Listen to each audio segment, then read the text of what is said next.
maestro. He's going to run the offense. And now you just got to kind of build around him. I mean, obviously you bring in Thielen, you bring in God blanking DJ Chark, you bring in Hayden Hurst. Like it's nice, but a little more youth, a little more dynamic pieces around him. And I think they're close. Yeah, and they have that very good offensive line in front. They drafted Ikem Ekwonu last year, top with the 6th pick. Taylor Moton is one of the best right tackles in the game as well. I like this pick for Carolina. You know, it's funny because looking back at when Carolina initially traded for the number 1 pick, I always assumed it was C.J. Stroud or someone from the combine that worked out because they made that trade right after the combine. So it's just funny the fact that Bryce Young was the only quarterback not to work out, and that made Carolina want to trade up, I guess, because of how great he was in the interview process and just in the film as well. As far as the size, like I'm worried from a standpoint of like he's in that slim build, and you know, as a person who's a Dolphins fan and has seen what Tua has gone through this past year, but he's quick, he's nimble, has great touch on all 3 levels of the field, and for people who say like, okay, he's short, how can he see over the field and everything? He actually led college football, I believe, in passing accuracy over the middle of the field. So. Yeah, I think, obviously, I just talked about it before, but I think the comparison of Drew Brees in a sense of his pocket presence, his awareness, his ability to get everybody involved in the game and keep defenses on their toes, it's there for Bryce Young. And I think the Panthers, despite losing DJ Moore, got several weapons around him: Adam Thielen, Miles Sanders, DJ Chark from the Lions, who had a real nice, solid bounce-back season. And now is where things get interesting, right? The Arizona Cardinals at 3. They have Kyler Murray, who's probably going to miss the first half of the season. It's a team that probably is really looking, probably thinking they're going to pick in the top again next year, right? Realistically, it's a team that's not very good. Obviously, there's the rumors about DeAndre Hopkins. Where's he going to go? Could he go tonight and get traded somewhere? Buda Baker requested a trade. If you're the Cardinals, guys, what's the direction? Do you take Will Anderson or Jalen Carter, the best defensive player, or do you see what you can get for somebody looking to maybe trade up for a Anthony Richardson or a Will Levis? What's the mindset here, do you think, for the Cardinals? Trade down. You have pieces. You have lost a lot this offseason. You've had guys retire. You've had guys leaving for agency. It's been rough. It's been a little turbulent. You've had a little, little tussy with, losing GMs and things of that nature. But, trade back. Get a little hole. Because, I mean, honestly, you have the quarterback with the potentially highest ceiling still on the board with Anthony Richardson, and there's somebody's gonna take him. Oh, how about this? The Arizona Cardinals have traded the number 3 overall pick to the Houston Texans. No way. Yep. Back to back. The Texans are now going to be on. So most likely Will Anderson. Texans have won this draft. Right? They've already won this draft. It's over. Chop up the draft. So I'm assuming 12 has to be given to the Cardinals, right? Gotta be At least 12. Which is great for them because they have many needs. Obviously, Hey, does D-Hop get involved in this trade? Back to Houston. Bill O'Brien's gone? Most likely, no. DeAndre, do we have the details on said trade yet? Can you check the Twitterverse? What do you got? No, just as Rappaport just says they're trading with the Texans. Shocking move, right? You land your quarterback at 2, and now you're easily in the driver's seat to take the defensive player that you mentioned just a second ago, Micah, that DeMeco Ryans wants. Oh, 100%. I mean, he's the mold of what you want. He's great in the pass rush. He's good with stopping the run. Like, he's smart. He could be a face of a defense. Be the captain from day one, honestly. So it's got to be him. I definitely see a lot of similarities between him and Von Miller. Oh, 100%. 100%. Size, style, speed off the edge. Oh, yeah. Very similar. Yeah. I mean, I could kind of see Jalen Carter because it's like, if you are going to, start a defense from the ground up, having a nose that, is as good as Jalen Carter is impressive to start a defense. So, and I think on the edges, I think they're okay enough if they wanted to glaze over that for now. Yeah. Well, they did. I think they added Sheldon Rankins in free agency, so I guess they felt that he was enough for that interior presence and And defensive look, we line. are speculating That's true. that it's That's going true. to be. Yeah, and I mean, you know, if you're Houston, what a way to start tonight. Yeah. What a way to just. Nick Casario is doing his best Sonny Weaver Jr. impersonation right now. This is going to be Will Anderson. By the way, did y'all watch draft day today? Yes. Did you? Like- I watched it. Like every year, it's a draft tradition at this point since it's been. And I think how unrealistic this movie actually is. Yes, absolutely. But But we still love it. Yeah, it's a good movie. But yeah, Houston has pulled their own draft day. He said, "I want my twos back, Yep. and give me Putney, a punt returner." Number Indy was at number 4. Whoever Indy or Seattle was like, "Oh, you just passed on Will Anderson. Looks like we're about to get him." And Nick Casario said, "Oh nope, I'm back on the clock." Okay, we have the comp. Is the pick about to come in or not yet? We have the comp. Okay, so it's number 3 and 105 for Houston. Arizona gets 12, 33, a 2024 first, and a 2024 third. And here is Goodell with the pick. Let's see what it is. The Arizona Cardinals have traded the third pick to the Houston Texans. With the third pick in the 2023 NFL Draft, the Houston Texans select Will Anderson Jr., Yep. linebacker, That, Alabama. there it is. That makes all the sense in the world. So, wow. Lance, you called it. Wow. You said that this is So- the pick, the answer. Houston has just come out and won the draft already, right? Oh, absolutely. 100%. You get C.J. Stroud. You got your franchise quarterback. And now he's got a franchise defender.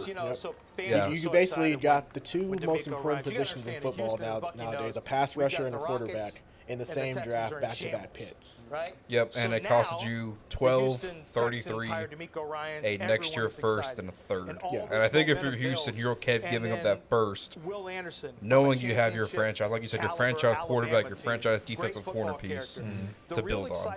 On top of, they already have a solid young defense. You know, Derek Stingley from last year, Jalen Petrie, who we saw at the Senior Bowl a couple of years ago. They have some pieces. And look who you have leading that defense is D'Amico Ryans, who was very great in San Francisco, and obviously choosing Will Anderson, you're hoping that you can get the same. He can get the same sort of production that he got out of Nick Bosa in San Fran as well. Wow. It's hard. What a way to start the draft. Yeah, I can't argue with this at all. The way Houston has just absolutely won this. And this, they traded Cleveland's pick later, 12. Right. And then don't they have Cleveland's next year? So they still have a first next year. Because of Watson, right? Got to. They still have a first. Do they? You'll see this guy dominate at the point of attack. And the one That's thing that we know about Hideki with this I position, just production, do not know how you walk away from this. 34 and a half sacks, 62 tackles for loss, dominates Houston has won the off the draft, edge. nonetheless. And now the Colts are going to be on the board next. Obviously, we know they've been looking for that young quarterback after years of going the route of veteran guys, Matt Ryan, Phillip Rivers, Carson Wentz. It just did not work out for the Colts. It's going to be quarterback here, right? This guy is a technical Because Will Levis is a guy who has seemed to gain a lot of momentum the last couple of days for the draft. And there is the official, I guess I could point up. It's on the stream, it's up. And yes, Houston still has a first round pick next year. So Cleveland's, right? Most likely, Yeah. Probably Cleveland's. They're chilling. They're Yeah, chilling. they're chilling. Wow. That's that A+ for Houston already. Yeah. D'Amico Ryan's a slate his first NFL draft. It's a lot. Swinging for the fences. I love it. Love to see it. Take chances, make mistakes. You never know. Fuck it. Gotta love it. I think so. Now with the Colts, right? It's got to be quarterback here, right? Somebody who is going to change culture. Yes, absolutely. Yeah. And Will Anderson, by all accounts, If I'm is the kind of a Colts, culture I changer as mean, well. Not only is he a good football player, Just a matter of which but to fits take D'Amico Ryans. preference. I don't think the Colts are as close as what people think. I think this team just legitimately just doesn't have enough on the edges to, like, even if you go get a Will Levis, I don't really see him as, like, coming in and wowing me that much to change a team, to change a team's direction. I mean, but if you're Indy at this point, you have to go quarterback in the draft because you've tried to, ever since Andrew Luck retired, which sad, unfortunate that he retired, great player. But ever since then, you've been having these band-aid solutions at quarterback through free agency with Phillip Rivers, with Carson Wentz, with Matt Ryan. Colts, we've seen what they do when they draft a quarterback in the first round, how it's been for them every time with Peyton Manning, with Andrew Luck. So they just have to take another big swing at one this year, and I think Will Levis. probably my pick. You could go with Anthony Richardson, but I think they would rather have Will Levis because I think he's someone who actually has a chance of playing next year. It doesn't look like a 3-win team. Yeah, because it's either him or Not just because who. of I'm Anderson trying to and think who Stroud, would their but I look backup at be Robert because Gardner Minshew. Yeah, that's how I meant you. Ward on the defensive Jesus. side, first time with the Niners, Dalton Schultz, like, this team is upgrading. I mean, like I could also see the logic behind here is like kind of like I was saying, like I just feel like this team's missing a lot. So like maybe you trade down and maybe you try to go get in, on Hendon Hooker, a little older guy back into the first, early second, potentially. But at the same time, I could see a world where you want Will Levis because he played in a more pro style offense, which the Colts is very, very much 90s, early 2000s football, running the ball. But then again, you do have Shane Steichen as the head coach now. What do you want at Anthony Richardson, who he can use the same way that he used with Jalen Hurts in Philly? It's still a series of one-year That's a deals. good point. That's interesting. I mean, here's the thing about Richardson, nonetheless. We know he's raw, right? He's going to be a guy that needs at least a couple years to develop and continue to grow. We know playing in Florida at the SEC, we all assume the SEC is the highest level, most NFL kind of competition you're going to get in college. And despite all the talent in the world Florida can recruit and have, he still didn't put it together at all, throughout the most of his time in Florida. So you're really betting on raw potential and having the right coach to craft that into a franchise quarterback. Which he does have. If you look at all the quarterbacks in this class, Anthony Richardson has the highest potential. Yeah, But agreed. he also has the lowest floor. Yeah. So it's one of those toss-up situations. It's just, unfortunately for him, he has to go to the right spot. 100%. Like for a lot of the quarterbacks in this class, like they could potentially get a second chance with another team if it doesn't work out for them in their wherever they stop right now, wherever they get picked. But Anthony Richardson, it's kind of like if it doesn't work out for him here, it won't work out for him in other places either. Right, and I just think, are the Colts the right place? This is what we've been waiting on. I think Seattle is the right spot for Anthony Richardson if there's a team. I could see Minnesota if he falls past 10. Minnesota trading up, maybe have him sit behind Kirk Cousins. Oh, we had the pick. Here's the commissioner with the Colts With the pick. fourth pick in the 2023 NFL Draft, the Indianapolis Colts select Anthony Richardson, There we go. quarterback, There we go. Florida. So if you're the Colts, you're betting on Shane and this Eagles offense to kind of translate and make it a little easier for Anthony Richardson. We saw Jalen Hurts his first 4 years as starter. It was a very run-heavy team. The Colts have that in Jonathan Taylor. He can carry the tote. It's not an offensive line that isn't what it once was, but still has Quentin Nelson. You still have Ryan Kelly. You have some guys there. You could follow the Eagles' game plan 2 years ago when it was a run-heavy team. Yeah. And they got them to the playoffs. Now, granted, they're in the AFC. There's like six other quarterbacks. Not to mention Lamar Jackson just re-up with Baltimore finally. That's over now. But still, the talent, the potential that Richardson has, like you mentioned, DeAndre, he has the highest ceiling of everybody. So, I mean, it's a nasty combination to stop both him and Jonathan Taylor on the ground. Like that's lethal. That wears down defenses. So, again, if you use him in the same way as Jalen Hurts, I just don't think he's there as a passer compared to how Jalen Hurts was when he got to the league, and especially in his third year in Philadelphia now.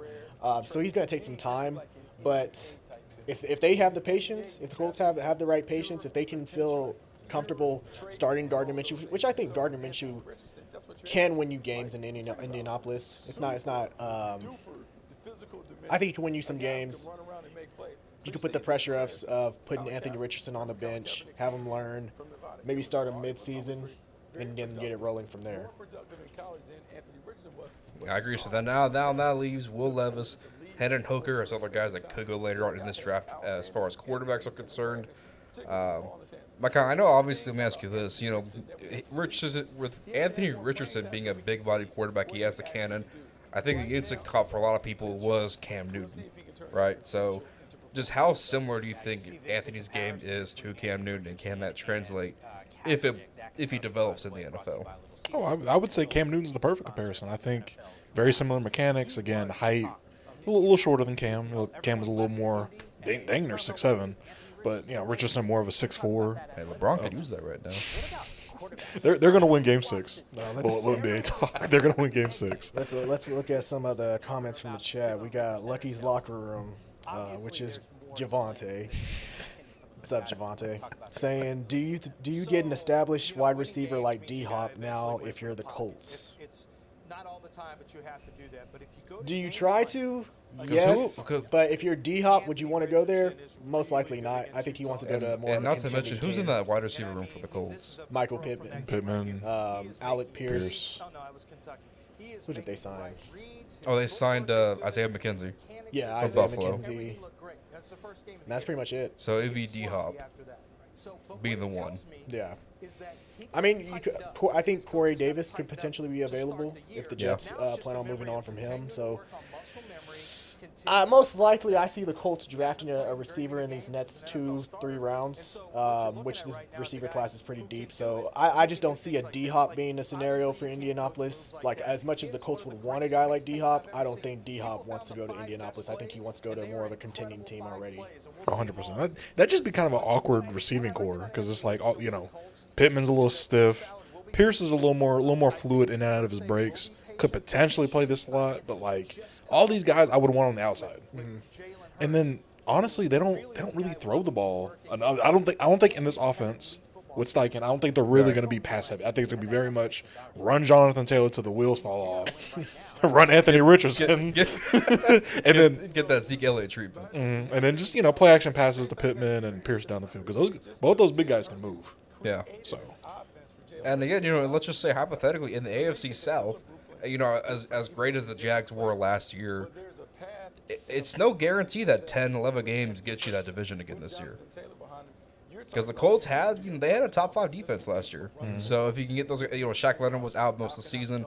If you get healthy on the defense, and as you guys both mentioned, just ground and pound and just use the trend on Jonathan Taylor while he's still young. And who knows if Anthony can come along a little more faster than anticipated, but who knows? Right now, Seattle is on the clock. We had just mentioned this could have been placed for Richardson, given Geno is very open to developing a quarterback. Do you guys think maybe Will Levis could be in play here for Seattle to take the quarterback, or do you think it's more of Jalen Carter or maybe another defensive corner piece to add to their what was a really good draft for the Hawks last year? Yeah, I see it more. I think Jalen Carter makes the most sense just because you need that interior defensive line presence. Seattle, I think, looking at their run defense, they were last in the NFL, so they need to improve in that area. And I think he's a guy that certainly helps in that department. And as far as Will Levis, I could see him honestly starting to fall in this draft, past Pitt 10 potentially. Yeah, I can agree with that. What about you, Mikhail? What do you think is the move here for Seattle? I think you can't really go wrong with Jalen Carter. The only thing about it with him, character issues for me, and then the whole combine incident where The pro day. showing up at the pro day almost 8 pounds overweight. It's a little concerning. It's a little bit. So I mean, if I'm them, I would trade back. I think this team's close. The way that Geno played, I think you just need. I'd probably say one more guy in the secondary. I think that secondary is really coming into fruition. Kobe Bryant played really good. Tariq Woolen was really good. They're almost there, just a little more finer tuning. Yeah, they brought back Bobby Wagner. So, I mean, Signed Devin Bush as well. yes. So, if you're Seattle, I think, this is a team, I think we all can agree that, despite as great of a comeback year as Geno had, I think it'd be very tough to ask him to repeat that this year. And realistically, I don't think it's going to happen. So, if I'm Seattle, I got to beef up the defense. I think Jalen Carter just makes too much sense. He's fallen to you at 5. Don't question it. Take arguably a top 3 player overall in this draft. Yeah. I mean, you can't argue with it. I just think the ability to trade down now, because I think there's somebody out there like Tennessee's probably ringing their phone, because I think if he doesn't get taken here, Will Levis, I think the Raiders are going to take him. I think he fits perfectly for McDaniels. Okay. Maybe the whole. I know they just signed Jimmy to a decent little contract. Lucky's locker room. How do you feel about that? You got to put Javante. Interesting. Will Levis, that's an interesting situation. I just think like I think he's the guy because McDaniels is very headstrong. I'll say that's the politically correct way to say it. Very headstrong, and like he doesn't want his offense to be too creative. He wants to have the reins. Right. He wants to be the guy you check with on the sideline. And I just feel like Will Levis has the personality. Like, okay, coach, this is your offense. I'm your puppet. That's why they signed Jimmy Garoppolo. Yeah, honestly. Yeah. Because, I mean, Jimmy G's going to be that safer option at quarterback. Not going to really throw that many turnovers, but also is not going to throw down the field as much. Will Levis, complete opposite. He'll take chances. I will say, if I had to maybe pick apart a NFL quarterback right now to maybe compare Will Levis to, it might be some Matthew Stafford as the guy I do see in him playing some of that. Well, Detroit Matt Stafford, in that his ability to maneuver and get out of the pocket is kind of underrated in a sense to kind of make these, hero ball type throws, and it works. Very Matt Stafford-like. Obviously, in Kentucky, you can do that. not in the NFL, I don't think. But nonetheless, I think it works. But let's see. I think Goodell's coming up now. Yes, he is. So let's see what the 12th man has in store for us here at pick number 5. With the 5th pick in the 2023 NFL Draft, the Seattle Seahawks select Devin Witherspoon, cornerback from Illinois.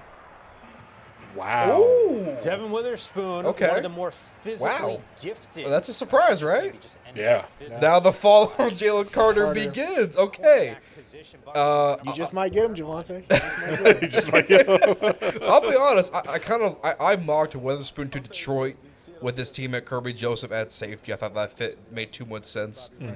Obviously, that's not going to happen. Witherspoon, the first corner off the board, guys. Let me ask you guys, what are your thoughts on Witherspoon as a player? Oh, he DB number 1 for me. For a guy that's only 5'11", he plays bigger than that. He's tough. He's tenacious. Not the greatest tackler in open space. I think he has the best ball skills out of all the corners in this draft. I think they just killed this. And his versatility, he can play inside, outside, and that's what they need, honestly. Because you could have Brian and Tariq Woolen strictly playing on the outside if you wanted to. Yeah. Slide him into the nickel, and I think he fits like a glove into that defense. I think he's for sure going to be a ball hawk in the NFL. I can play great in his own defense, which Seattle employs, and he brings length to that secondary, which already has length. So it's a great fit. I Tariq think. Woolen's like 6'8" and runs like a 4.3. Yeah. And credit to University of Illinois because they put out some really good defensive backs these past couple of years. Kirby Joseph was a riser last year in the draft board and got picked by Detroit, and he was a great impact rookie last year as well. For Seattle, I think they knew that Detroit was interested in Witherspoon, and Witherspoon was a guy who was before the draft, like before we started getting into the draft in January or February. He was probably like a late first round, maybe early second round. So I think Seattle probably was already eyeing him with that number 20 pick that they have. But once they started seeing him rise up the board, they knew that they weren't going to be able to take him. So they obviously decided to choose him with the 5th pick. Yeah, and I think one word, as you can see above me, I'm pointing at the stream above us. Scrappy, feisty being that word. I think that kind of energy. Something about Pete Carroll in Seattle, that just brings the defense alive. We saw it with the 12th man with Earl Thomas, who was kind of that guy who got in the trenches, got his hands dirty on the field. Yeah. On the field. Anywho.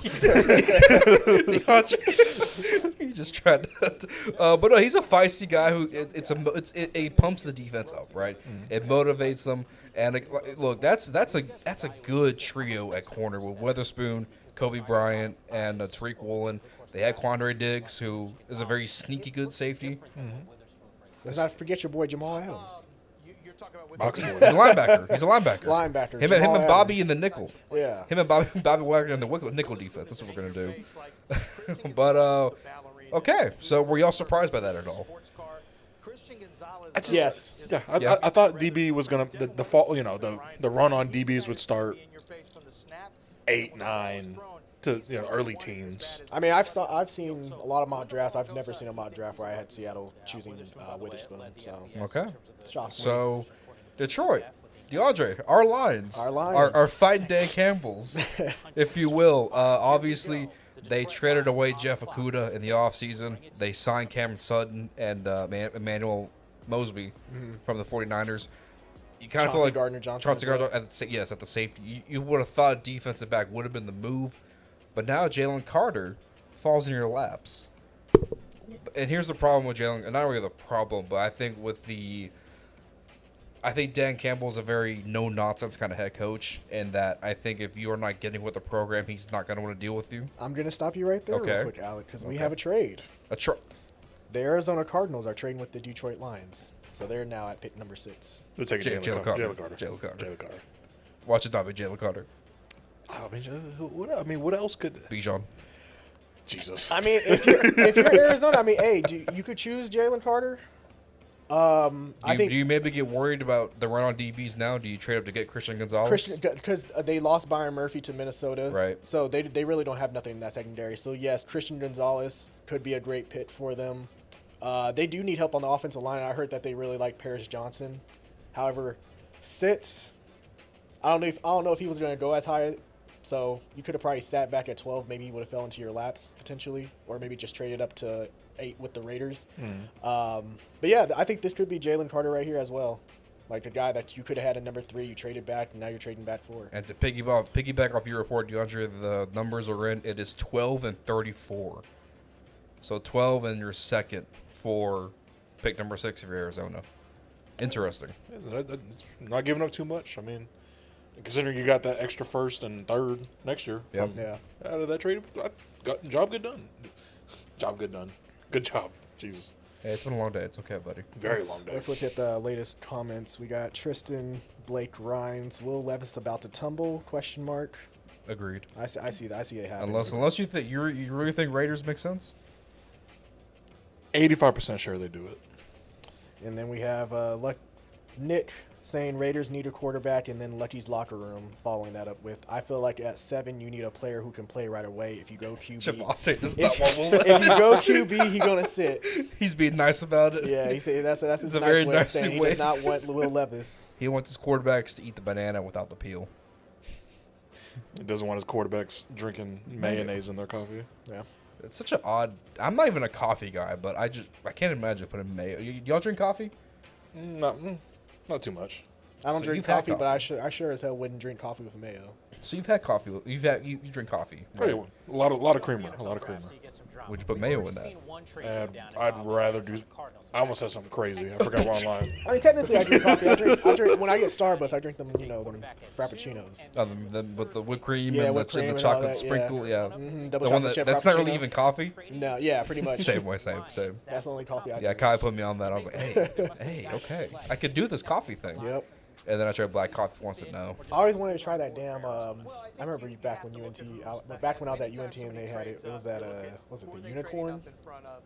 One? Oh, I know what you're talking It was about. Yeah, that- it real, was real that- trendy. Yeah, At it was that- Starbucks? yeah, it was Starbucks. It was that real sugary one. Okay. I always wanted to try it, but they always sold out every time I went.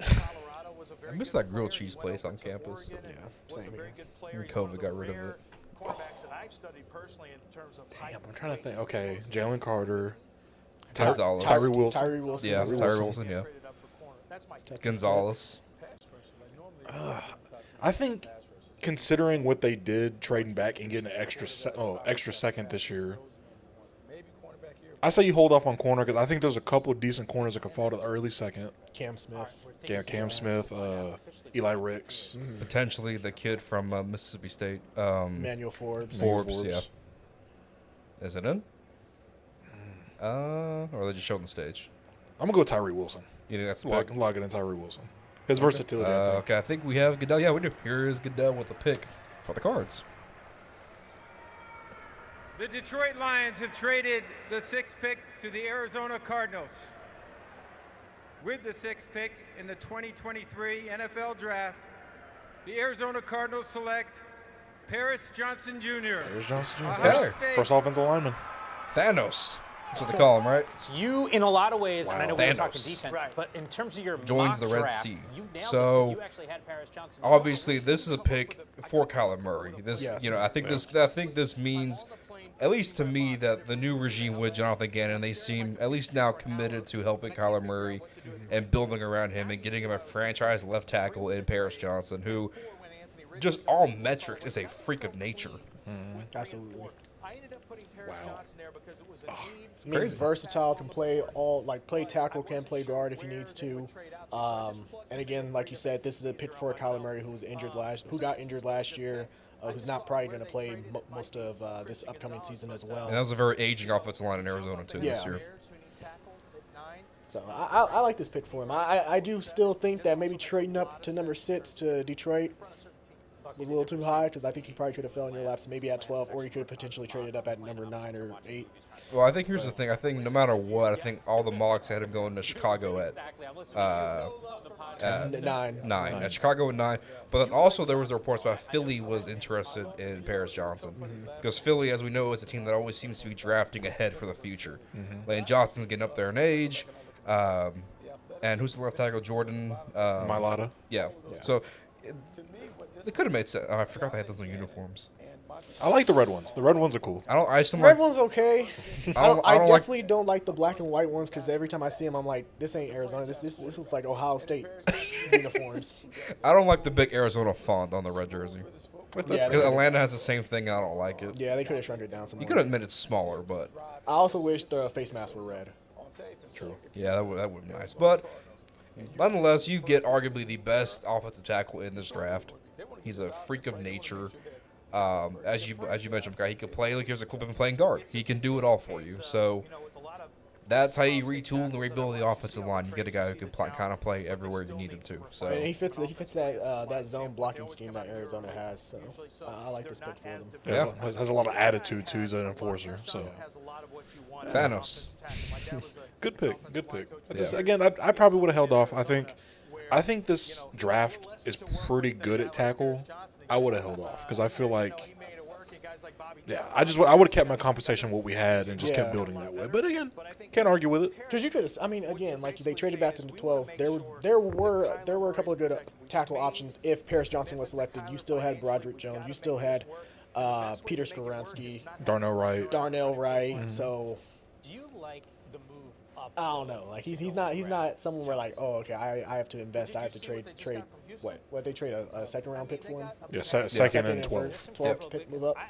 From a Lions So. perspective, Because now we got the Raiders of Las Vegas on the board. Now this is interesting. They kind of got, they kind of need everything in a way, especially defensively. They could use some edge. They could use some corners. They could use, if they wanted to go offensive line, they could. Obviously Alex Leatherwood did not work out for them a couple of years. It'd be nice. It wasn't his fault the Raiders overdrafted him. So they could go any direction with this. I mean, I think 3 options. Obviously, I mean, you have. I think Tyree Wilson is one. Pass rusher out of Texas Tech. Christian Gonzalez, cornerback out of Oregon, and then Will Levis potentially. Will Levis is interesting. Yeah. It's very interesting. And here's the thing about Will Levis, I think, that kind of helps out Josh McDaniels. So obviously there was the reports earlier this season that the Raiders financially cannot afford to fire McDaniels because they're still paying off John Gruden and they really can't afford to hire somebody, if they were fired, right? So if you're McDaniels and your pitch is, let me draft this kid at 7, give me a year or 2 to develop him after I'm done with Jimmy Garoppolo and show you what we can do with the kid, that buys him more time if the Raiders do decide, this guy really isn't it. That's true. So that could be a thing. That could be a thing if you're a guy who is trying to keep his job. Because obviously last year, a lot of Raider fans, including Javonte, were not happy with Josh McDaniels. So maybe drafting Levis buys him more time to maybe try and work all this out. Because it's not his fault he inherited a roster that had a lot of concerns. That's the word. And considering the division you're in, where you're in a division where you have Patrick Mahomes, you have Justin Herbert, Russell Wilson, but we don't know which Russ you get next year. Like, you kind of need that guy to take your offense over the top. Will Right. Levis can be, like, he has the potential to be that guy, compared to what you have with Jimmy Garoppolo, who's kind of like always going to be that kind of like that placeholder. offensive line. We're not So, I mean, sure how hey, those pick yet, but we gonna see. But if he doesn't get picked here, I think this is where you'll start to see Will Levis potentially fall, and you'll see teams potentially trade up for him, maybe close to pick 13 or 14. what happened was Seattle. Yeah, I mean, I think if he doesn't go here, I think Tennessee waits and they get him at 11. That makes too much sense. Too much Tennessee. Bye-bye, Ryan Tannehill. Tennessee, Minnesota, potentially. Sayonara. If Ryan Tannehill didn't feel like mentoring Malik Willis last year, hey, don't worry, you got a mentor. Right, Tannehill got a mentor. Yeah, you got to mentor Will Levis this year. That's another guy you got to add to your mentorship program. Oh, my goodness. Now, I found it interesting how Tennessee it kind of came out. So, yeah, we're looking to trade Ryan Tannehill during the draft. And I was like, you could say that, but will anybody trade for him? Hell no. The answer is no. That was the money that he's owed the next 2 years. And, I mean, really no team. I think every team has seen what the Colts have done, where you kind of bring in like a mid-level quarterback, kind of overpaid, and like, oh, that's all we need at the quarterback position, and it never works out. So why would anybody? Javonte just texted, if it ain't Jalen Carter, I'm going to be hot. I mean, I would feel the same way. Oh, I forgot about Jalen Carter's still on the board. I mean, he fits the Raider mantra. But It's shenanigans. That's a bad thing. That's a bad thing, too. That's the thing. Like, you just had the whole situation with Henry Ruggs. You know, the It'd be the on traffic par for the collision. Raiders. Yeah, so the high-speed collision. With Al Henry Davis' spirit lives on. Or I guess Mike Mayock. Ruggs. It would be a Raiders pick to choose Jalen Carter. Do I see it happening? I think this new regime is just trying to avoid anything potentially like that, because that was a dark time for Raiders football. Yeah. The Gruden thing and then Henry Ruggs. Mayock. Yeah, it was just all boom, boom, boom, I'll boom, just boom. never forget when they drafted.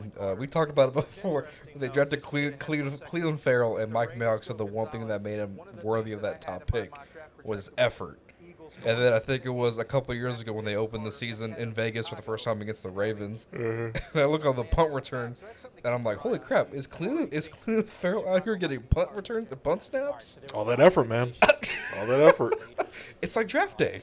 He's Putney, That's crazy. special teams." I just like it how with Saudi asked, "Okay, what else do we need, guys?" And Jennifer Garner just goes, "Special teams." We need a punter. Okay, so I want David Putney because I feel like it. a punt returner. I think we have Goodell. Yeah, we do. So let's see what the Raiders do here at pick 7.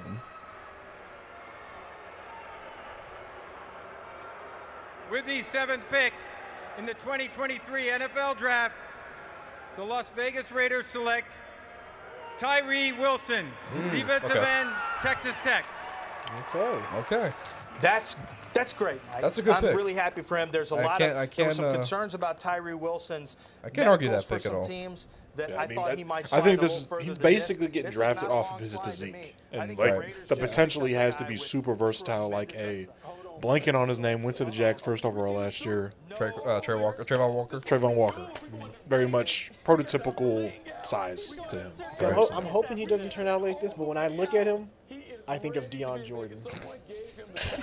That's fair. You get PTSD? I get PTSD just thinking about that shit. Like, oh god, man, it's like about same kind of build, long arms.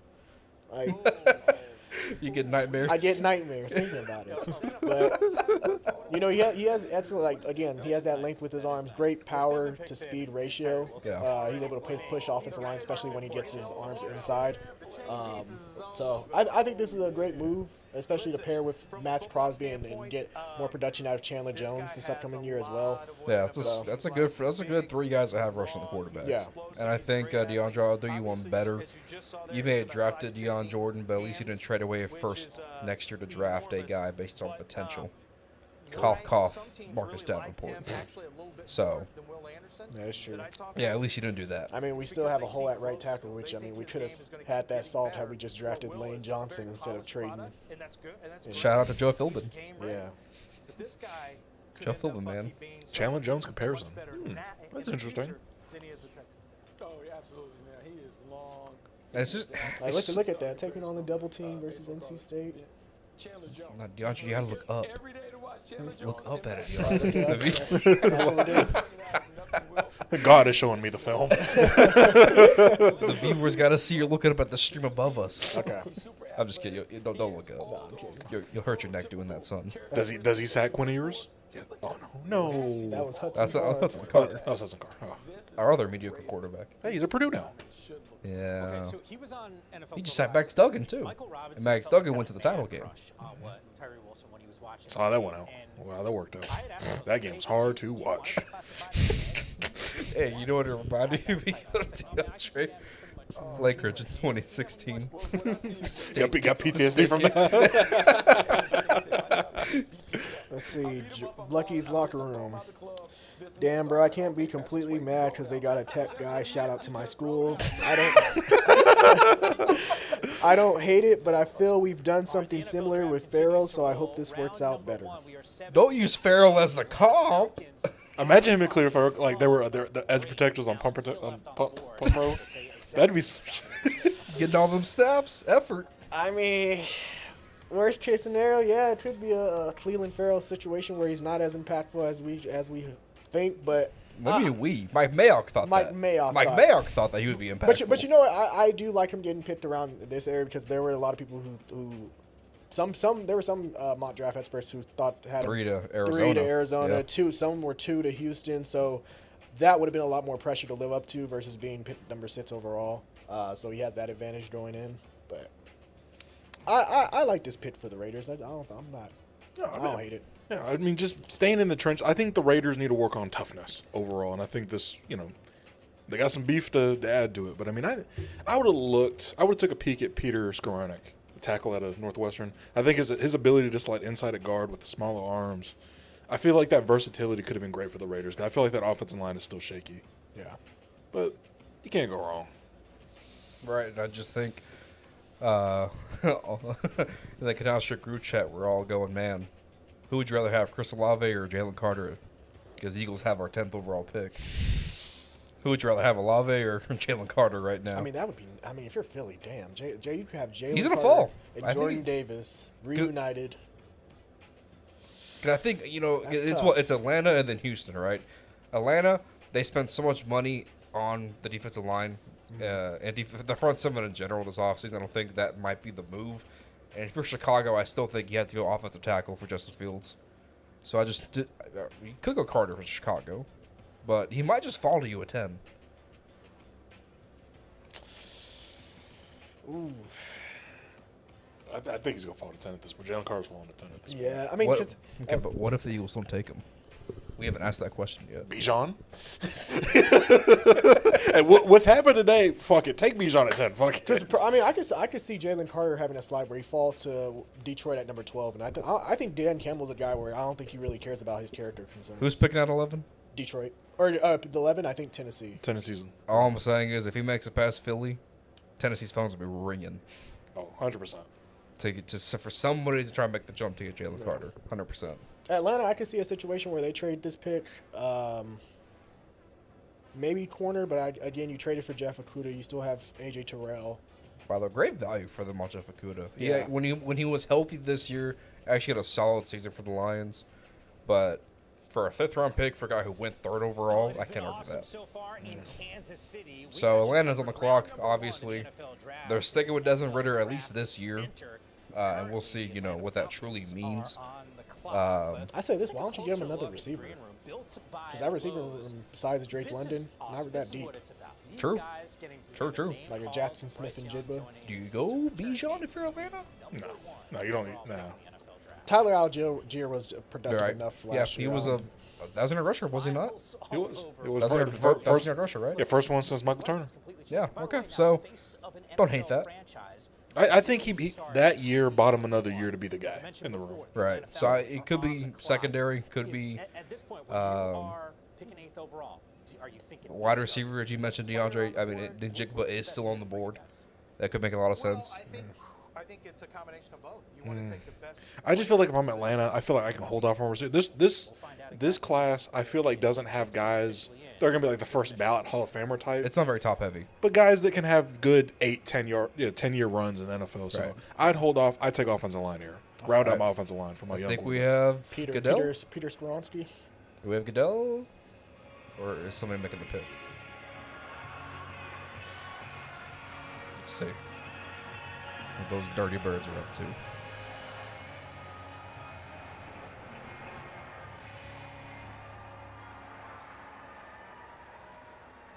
For the Atlanta Falcons pick, I'm joined by Chris and Shane from Big Brothers Big Sisters of Kansas City. Chris and Shane are a true testament to the power of mentorship. The NFL and its teams work closely with Big Brothers Big Sisters of America as part of our work on social justice through our initiative, Inspired Change. The Falcons are big-time supporters of the organization, and they're thrilled to have Chris and Shane making their pick. Okay, guys, take it away.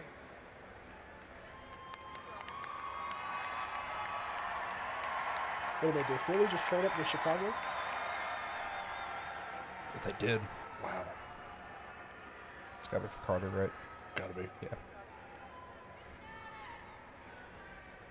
With the 8th pick in the 2023 NFL Draft, the Atlanta Falcons select Bijan Robinson, running back, Texas. They so, Oh, you see the smile from the So, Texas running back. He here's is my the thing about cream of Bijan the Robinson, right? class. Like, F for Atlanta. You get an F. look, I mean, here's my thing. Atlanta's, they're not going to be a good team in the next couple of years, right? And we all know the knack on Bijan Robinson was after his 5th-year option, let him go. Let him go somewhere else. He won't be the same guy, right? If you're not going to be good for at least 3 years, why draft a running back? It's not even that. It's just like, why draft a running back in the damn top 10? I thought we Yeah, I thought we exactly. were done with this, especially after what we saw with Zeke. Well, Saquon was after, but yeah. Well, I mean, I'm just saying, Yeah. but like Saquon got picked after. We still kind of Right. iffy on him, but like Zeke, everybody said, oh, no more drafting running backs in the top 10 anymore. Yeah. I don't like this pick for Atlanta. But you just had Tyler Algier, who was productive last year. You have Cordero Patterson. Like you're picking someone at 8 to be in a 3-down system right now. It's just like, yeah, like if you wanted to go the approach where you're building an offense around running the ball and you want to get another young running back to put in the room, hold off to the second. Take an offensive lineman here. Or Like, take a receiver, as DeAndre mentioned, that all they have is Drake London. Yeah. Jackson, but then Jake was still on the board. don't take Jackson. Now credit. Like I know Arthur Smith and his style back in Tennessee, like Derrick Henry, he's a very run heavy offense. But Right. like Algier was productive enough where I think you could have done it through him. Along with sprinkling some Cordell Patterson. Yeah, Cordero Patterson. Like I like Bijan Robinson. Again, like they say, 3-down back. My comparison, I give him LT. I think he has great balance, especially after contact. Solid vision, can catch out of the backfield. I mean, he's a top 3 player overall. Yeah, Like, Bijan is a top 3 player in this draft. He just plays the A most position. expendable position in football. Exactly. Like, had he come out 5-6 years ago, he'd be a top 3 pick. Yeah, question. but no one would argue about this pick. Yeah. But at 8, as you both mentioned, inside the top 10, I wouldn't have done this. So yeah, Boo. Atlanta. That's a no from me. Do dog. that dirty bird dance out of here. Yeah. We don't. No, it's Terrible pick. Terrible. Hey, that's history for Texas, though. That's the first Longhorn to go in the first round since probably. now why you gotta do that? I'm trying Why? to think. I mean, Why you gotta do you that? got to be honest, bro. Serious question. Last Longhorn go first round. Can you even name him? Michael Griffin. Oh, first round or like First top round? 10? First round. First round. Off the top of my head, Malcolm Brown went to New England. The defensive tackle. He was a second round pick. He was the last pick in the first. We drafted Kenny Vaccaro. He's got a low center of Don't give gravity. me that look. Power and the turn. You're saying two guys that didn't really do much. I think we see the trend here. Texas guys sucks in the league. But, you know, They sell, right? they sell. They sell after the brand is gone, the Longhorn brand. Jesus. Yeah, I can't. Off the top of my head, I can't think of another Longhorn that's gone the first. 2016 Malcolm Brown. Yeah. Okay, so yeah, Number 32 by New England. yeah, 7 years. he was a D tackle. But anytime you want to That's all you produce is defensive lineman. And then now running back. Okay, so as we mentioned before, The Eagles have traded up with the the Chicago Bears. So now Philly's on the board. Da Bears. They give up number 10 and a 4th-round pick next year to move up to number 9. So obviously, I think we all know what the pick is here, correct? It's without a doubt. Jalen Carter. It's got to be Jalen Carter, right? No, it's not. Will Levis. No, I'm kidding. After you just signed Jalen. Jackson Smith and Jigba. I mean, hey, low key. Oh my God. That I mean, shit. That would be nasty. a deadly offense right there. That's not even fair. like Bijan Robinson. what? It's going to be Bijan, guys. They're going to take Bijan here. They just didn't, the stream is behind in Philadelphia. They're not going to see Atlanta made the pick. I think if Atlanta didn't pick Bijan, I think Philly might have been tempted to. Actually, it's Jameer Gibbs. Oh, actually, let me bring this into a discussion. Because Okay. Javonte brought this up the other day. He was talking about Derrick Henry Okay. trading to the Eagles. And he said, yeah, if I'm the Eagles, I would trade the 10th pick for Derrick Henry. No. No. Sweet Jesus. Javonte, I gotta stop say, it. let me say, Get some help. let me say one name to Eagles fans, and you'll instantly know why this wouldn't work if you're the Eagles, right? DeMarco Murray. Very simple. Murray was a very physical, down the hill runner, and what did they do in Philly? They said, "Hey, Chip Kelly's running this vertical college read option offense. Come on over, DeMarco." And he just didn't produce. Not because of him, but the system didn't fit. Yeah. Derrick Henry is the very same way, I think, with Jalen Hurts. And this and now that you have the receivers to do whatever you want, you know, with A.J. Brown, with Devontae Smith, you have Dallas Goedert. You can play 4 verticals if you want to. Yeah. And still run read option. I don't think Henry fits that. Well, it's that, and also, like, I'm not trading a first-round pick. Like, maybe a second-round pick. And if I happen to trade a first-round pick, it would be pick 30, which I have. I have 2 first-round picks. And not to mention, it's just 1 year of Derrick Henry. Yeah. He's on last year's deal. 29 right now. Yeah. I'm basically trading for. He's had injuries the last couple of years. Yep. Would make sense. Yeah, I can't believe Atlanta really picked Bijan Robinson. That is a move. And do we have? I'm telling you, bro, they losers of the draft, bro. No doubt about it. Do we have Goodell movement? There goes his fat ass. The- No, I'm playing Goodell. Here we go. The Chicago Bears have traded the 9th pick to the Philadelphia Eagles. With the 9th pick in the 2023 NFL Draft, the Philadelphia Eagles select Jalen Carter, not defensive fair. tackle, Georgia. That's that. So That's- if I do say so myself, Jordan as Davis, an Jalen analyst, Carter, I got a with future in this Fletcher Cox. Fletcher still- Cox teaching him. I will be here on day 3, and by the way, They can't keep getting away with How did the NFL let this happen with Philly? Not only did they finesse our 10th overall pick, maybe it makes but they went and moved up 1 spot to nab Jalen Carter, who arguably is a top 3 player in this draft. this Philadelphia Eagles team. They didn't finesse it. Y'all just gave the shit up. Hey, we got Chris Olave. I'm cool with that. This is how I win. We got Chris Olave. This is how I win. This isn't about us. You could have Jalen Carter. He could be a Saint right now. But I wouldn't have Olave. My only wide receiver would be Michael Thomas coming off a bad toe. And this goes to all the people who like pit Philly as a loser this offseason after free agency because they saw that they lost Javon Hargrave to San Fran. They saw they lost Chauncey Gardner. They lost Isaac Sumalu. But you look at Philly, I mean, even the past couple years with the draft, like, they've been able to replace some of those guys. They're going to be able to replace a lot of those guys this year. You lose Sumalu. You drafted Cam Jurgens last year, obviously to be that replacement for Jason Kelsey. However, Kelsey's coming back, so you start slot Jurgens in at guard. You lose T.J. Edwards to Chicago. You draft into Kobe Dean, who was a lot of people thought was a first-round pick. Shoulder injury, dropped him to the 3rd round. He's probably going to replace T.J. Edwards on that defensive backfield. You lose Chauncey Gardner-Johnson. You replace him with Terrell Edmonds. Yuck.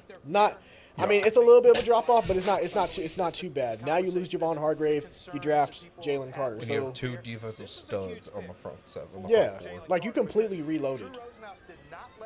It's not that bad of a swap considering what you lost and what you now gained from it. Right. Imagine though, since Jordan Davis is so athletic, imagine you slide his ass to the edge.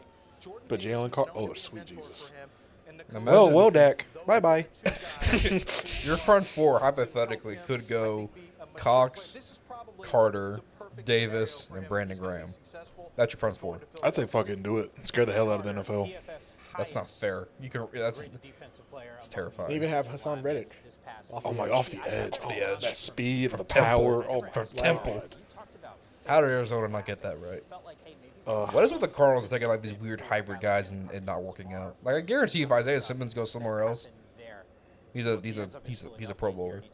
I mean, it's just we see a guy with all that kind of potential. You want to see him realize that potential to do a lot. Whenever really young guys that don't have a lot of snaps in one position, they need that direction. They need that foundation. But like, hey, you're this, learn this, perfect it, and then we'll do something else. And they've tried to be all over the place with it. They fucked it up. Shout out to Cliff Kingsbury. Back at SC DeAndre. Got himself a couple massages and he was good to go. Couple Thailand massages.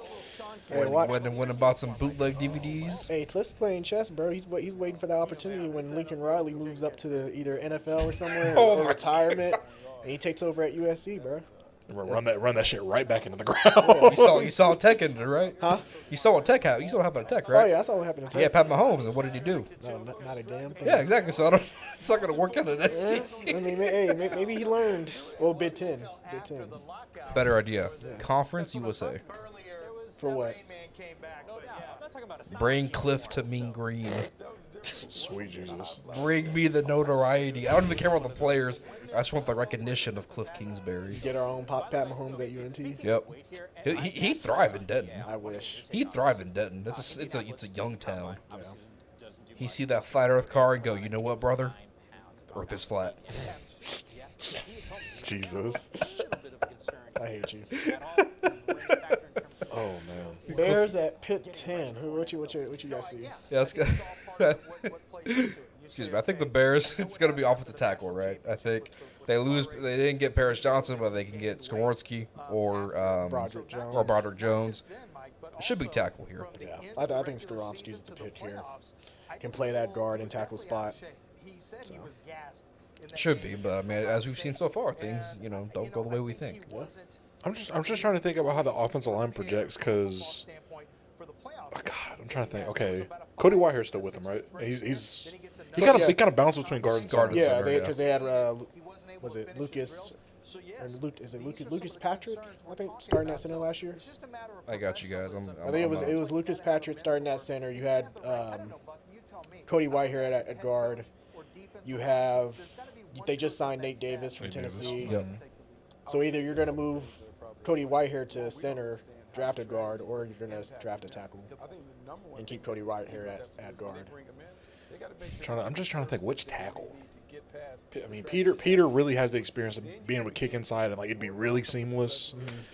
I mean, the best pass protector, Darnell Wright's still on the board. But again, this offense doesn't really project to be pass happy. I think the Northwestern thing, the cold, kind of being from that part of the country, makes a lot of sense. Because Northwestern's in Illinois, man. What? It's in Illinois? Northwestern, yes. I think so. Yeah. This is around the Chicago area. So, yeah, perfect. Keep his ass at home. Skoronski seems like a Bears name. It does. Like he would belong in the '85 Bears. Yeah. Skoronski. Oh yeah, I remember that 1985 Bears team with Walter Payton, Skoronski. Da Bears. The Bears. Okay, so here we go. Let's see what Da Bears are going to do Bears. here. With the 10th pick in the Shout out to my 2023 grandpa. NFL He's draft, Fred Dean. He's a Bears fan. the so Chicago Bears he's happy with select this pick. Darnell Wright, Ooh, offensive tackle, Tennessee. Okay, they take the pass protector. Shout out Fred Dean.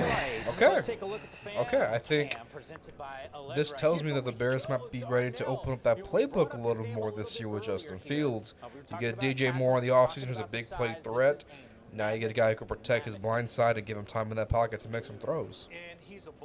I like this pick. It's a little different, but I'm not mad at it. I think you got the best true tackle remaining on the board. Right?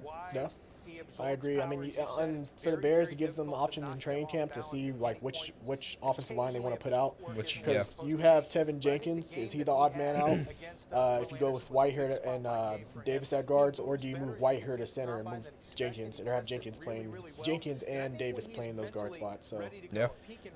we'll see how that interior holds up. But it keeps Braxton Jones on that left side of the offensive line at left tackle. I like this pick for them. Darnell Wright was a guy who was rising up, especially through the Senior Bowl, through the Combine.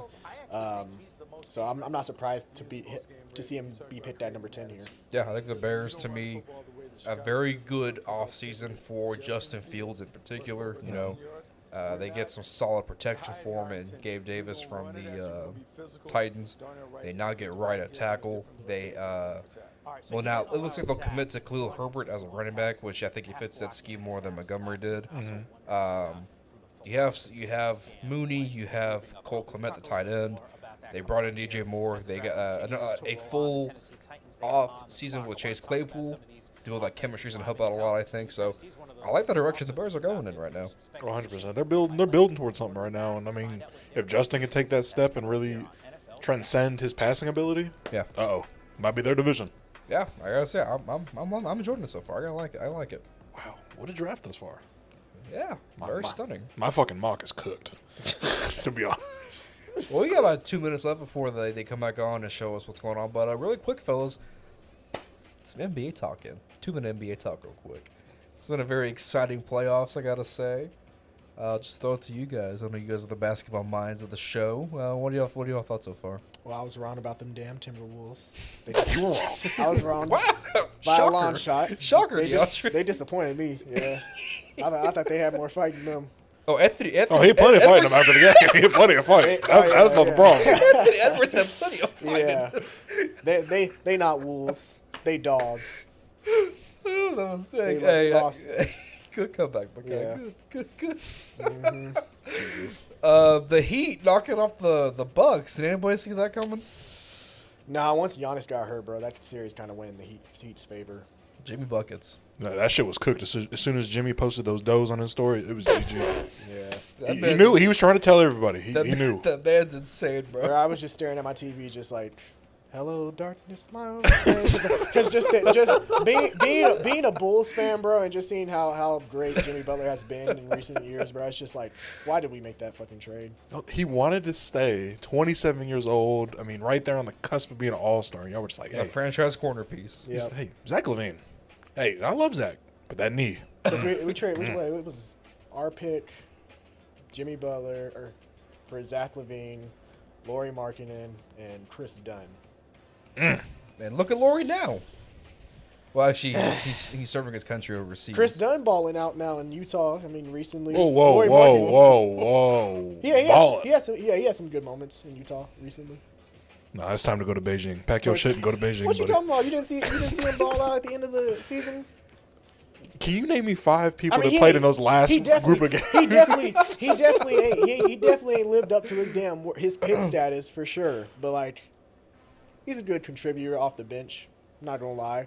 Lauri Markkanen, most improved player. Yep. When he left us, I never saw that game of his in Chicago. Maybe y'all just, you got Michael Jordan. Maybe the basketball god said, "Okay, That's enough. You're good now." Nah. It's like an Olive Garden when they give you the Parmesan cheese. Screw that. I've seen. They've been serving that for a long time. Nah. That's not how it should be. Because I've seen the Lakers go from damn James Worthy. Lakers are different. That's God's basketball team. It's Nah. different. They They get favoritism. Nah. So what about Celtics? They get favoritism too. His second favorite team. Spurs. Everybody. So what? We can't have another superstar no more. You have the greatest. Yeah. That's all you get. You got DeMar DeRozan now, the mid shot god. He was an MVP candidate by shooting twos. And it's all good, bro. The basketball gods are going to play in our favor this year because we had Derrick Rose. By the way, shout out to the Unfortunate. Knicks. Yeah, shout out to the Nets. It's like it feels good to have the Knicks winning it in playoff basketball. Yeah. Something about that. I hate it, though, because Knicks fans are fucking annoying. But either way, And Jalen Brunson's balling out. don't remind me. Gave me the meanest sign. Don't fucking remind me. But my favorite series so far is this Kings Warriors. Yes. I'm really liking this series. Just back and forth, just a slugfest. They got handed to the Kings. So they've been people I think questioned. This being a young team, can they really put it together in the playoffs in a big moment? And they've shown that through 5 games. They can go hand in hand with the Warriors. Yeah.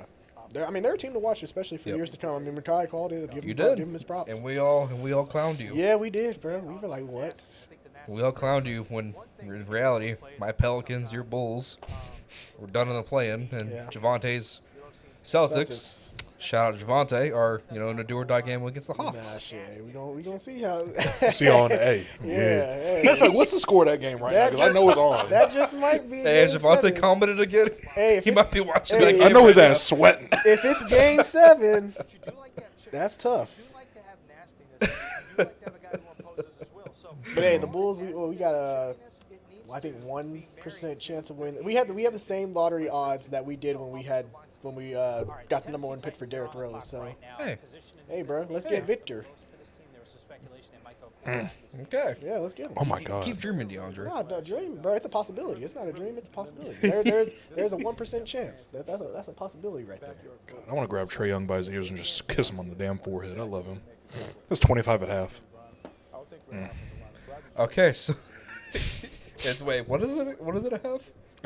Celtics up by 1, 68-67. Trae Young is 25 though at half. Oh my lord. Okay, Tennessee. Here's Will Goodell. Levis. Will Give Levis. us a quick pick. You think it's Levis? Levis. Skoronsky.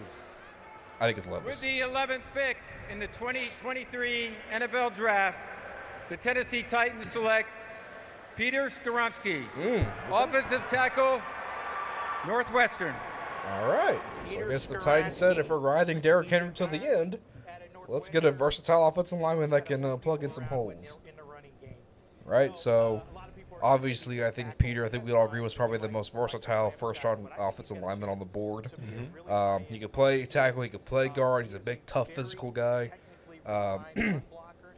And again, if you're going to ride the ship with Derrick Henry this last year and just say, hey, 500 carries, we're doing it. Yep. We're running halfback dive every time. You can't stop us.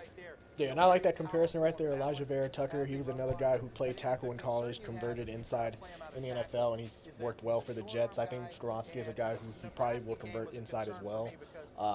Short arms, but has a lot of push Yep. in his game. So I like this pick for him. I just feel like if I'm them, I feel like I go get a guy that I know is going to be my left tackle day one. So I maybe would have took a chance on like God, what's his name? The tackle out of Georgia. Broderick Jones. Broderick Jones. I just that guy projects to be a left tackle in the NFL, just size wise and his game wise. He's nasty. Not to say I don't like, I love Peter Skoronsky. I think this is a solid pick, but I question where he plays because that offensive line in general needs help. They signed Andre Dillard from Philly. Right. Who was Needs to be in the XFL. Hey, Dwayne Johnson, where you at? Has looked like a bust in Philly, but he was injury prone, so we'll see if he works out in Tennessee. Dalton, not Dalton. Then you look at a guy like Peter Skoronsky. Dylan Radunz, Technique is the way it's supposed to be, and a line coach. Oh, I know. Yeah. second round pick from North Dakota State. They don't really have many pieces along that offensive line. They just let Taylor Lewan go this offseason. Ben Jones is still a free agent. Nate Davis is gone. Nate Davis is gone, so if you're a guy hoping to choose Derrick Henry in your fantasy leagues, make sure you don't choose him in the first round because I think you might have a bit of a down year with this new offensive line. Man, Will Levis continues to slide though. Crazy. Okay, so that means Detroit is on the board after having traded back from 6 earlier. If you're the Lions, I mean, you're kind of in a position where, again, a lot really hasn't changed. I mean, sure, Jalen Carter's gone and whatnot, but you still have pretty much all the corners available if you wanted to. And I feel like that has to be the move here, right? Got to be secondary or DB help. I just feel like I don't feel like Christian Gonzalez fits them. I think when you're the Lions, Oh, I mean, do you take Detroit's Will fast. Levis? With the 12th pick in the We'll 2023 find out. NFL Draft, the Detroit Lions select Jahmyr Gibbs, running back, Alabama. wow! No shot. Wow. RB1. Okay. Alrighty then, boys. I guess return of the running back. It's like as Anakin Skywalker once said, this is where the fun begins. Okay, so Jahmyr Gibbs going 12th after Bijan went 8th to the Falcons. Yeah, so I guess the whole running back, they don't go in the top 15 narrative is dead now, right? That's just cooked. Yeah, that's cooked. That's about as bad as a take as Star Wars fans saying the prequels are bad in the 2000s. You can say that, but you know what? Absolutely can do it all. Lions get an F. Bunch of Alvin Kamara. I'm sorry. They got an F. They get an F right DeAndre. now. And as a receiver. Okay. Look, man, they signed David Montgomery in free agency. They have Swift still. They have Swift still, which I'm pretty sure at He's this gonna be point traded. Swift is a trade candidate at this point. I agree. But again, bro, Out the backfield. why nobody chooses running backs at the top like that? Made the game easy, not only for Jared Goff. I just think they were infatuated with his ability to play a little slot. You know, he's an amazing route runner. I mean, out of the backfield, he can run in between tackles. He's tough, explosive. Like, I mean, they listed the comp for him just now as Jamal Charles, which I never really thought about that. But I think for me, it's Alvin Kamara with 4.3 speed. That's what Jahmyr Gibbs is. He's Alvin Kamara with 4.3 speed, which is lethal because Kamara can do it all for you. And I think Gibbs is more of a weapon, not a running back strictly. He is a weapon. He can play the slot. He can do whatever you need in reverse handoffs or whatever. But he's explosive. But 12 is interesting. Yeah, Okay. I'm not with this pick. I'm not mad at it. I like the player, just don't like where he's picked. I like the team fit, Yeah. everything. Just again, I feel like if you're Detroit, you could have traded back. Or just taking Jackson Smith and Jigba. Doesn't fit that offense. When we're going through some of these mocks, Like, do you not like Jackson Smith and Jigba? McConnell? No, I mean, like, it's just the way that they play. Like, I feel like they need guys that are better play action guys. I feel like Jackson. Space creators. Yeah. Yeah. And there's no knock on Jackson Smith and Jigba. I think he's more of a. and it was interesting because I think like not New England now because I feel like they brought too many like guys in already. But I think if I'm Green Bay, Jackson Smith and Jigba, I think he's the slot I would want. Yeah, I mean, definitely this draft is already starting to remind me of like that's 20. different than what they already have. Trying to think, was it 2011, 2012? With Todd Gurley and Melvin Gordon. They were both running backs selected in the top 15. 14. Was it 14? Yeah, 14. Okay, yeah, 14. 14 because he had 2 years in St. Louis, right? Before they moved Before to LA. the- yeah, before- yeah. So that'd be 14, 15, and then 16 they moved to LA. Yeah. By the way, they need to fix that graphic with Jameson Williams because gambling. 6K. But like you said, DeAndre, I like the pick too. I think Gibbs could be very fun for Ben Johnson in this offense to use. But again, 12. But again, they traded back, so they got more draft ammo to play with. So maybe this turns out to work for them in the end. Because I believe they have another first-round pick, right? Still, Yeah, they still do. is it 18-ish? I want to Yeah, say, yeah. So they have another first, but okay. But I'm saying, I don't know. Like maybe they've heard rumblings around the league that running backs were going to be in high demand. Like a lot of these teams up here were going to choose a running. But I didn't see the Packers choosing a running back. I didn't think they were. I didn't think the Patriots were going to choose one in the first round. The Jets, Got Brees Hall. they got Brees Hall. Washington, They got their two backs. they just Gibson got the and two backs. Robinson. So again, you did not have to choose a running back right now. Right. You could have chosen probably best player on the board, a corner, Lucas Van Ness if you needed to, someone along those lines. Hell, Michael Mayer, a tight end. But you had that other pick where you could use to select Jahmyr Gibbs. Yeah, for sure. But okay, Green Bay's on the board now. Obviously, they finally moved on from the Aaron Rodgers era. That is now the Jordan Love era starting in Green Bay. For me, I feel like one of these next two picks, whether it's the Packers or the Patriots, will be Jackson Smith and Jigba. I think both these teams have a need a wide receiver. If you're Green Bay in particular, I would just find it hilarious that you now take a receiver in the first after Aaron Rodgers, after Aaron's finally gone. But Jordan Love doesn't help. They lost Lazard in free agency. So wide receiver to me makes a lot of sense here. I got a feeling tackle. You think Jones? I think Jones. I think that offensive line's so shaky. Your investment in Jordan Love, this is the year for it. You gotta protect him. Bakhtiari was hurt. He's been hurt like for the last 2 years, right? Yeah. In and out of the lineup. See, but they also had Zach Tom fill in, and they still have Nijman on the other side. So And Nell Jacobs who can play tackle. I don't know if Darnell Wright was on the board, then I could see them maybe selecting a tackle. But I think this might be an offensive player, like a receiver or tight end, potentially Smith and Jidba or Dalton Kincaid or Michael Mayer. If they take Dalton Kincaid at 13 overall, I'm gonna throw up in my mouth. I'm just letting it be known. I will throw up. He is Dalton Schultz. And people are gonna find that out pretty soon. On the clock, this was the Jets' pick. We'll find out what Green Bay is thinking. Imagine they take Will Levis to pressure Jordan Love. You gotta keep that pressure on his ass. Don't want you getting comfortable. He's the next he's the next Aaron Rodgers. Sit behind him. Do we have the pick in? Goodell, let's see. Or did the Patriots select Will Levis to compete with Matt Jones? Yes. We're on Goodell watch. Where is that little man at? But just curious, where do you start to see like Will Levis, like potentially like teams maybe choosing? Like, do you see a Washington? Washington or maybe Minnesota moves up. Kirk's last year was due. Yeah. Okay. There is the man known as Roger Goodell, and here's the With the Packers 13th pick in the 2023 NFL Draft, the Green Bay Packers select Lucas Van Ness, defensive end, Iowa. Jordan Love, you get the Aaron Rodgers treatment, my boy. And that's the guy I wanted the Saints to draft right there. Darn. Yeah, I do not get the Packers philosophy. Yeah. Interesting. So now you get a guy play inside. I have no fucking words. Interesting. This really isn't a need for. So what? Is he throwing to Romeo Dobbs and Christian Watson? Is that those his two receivers this year?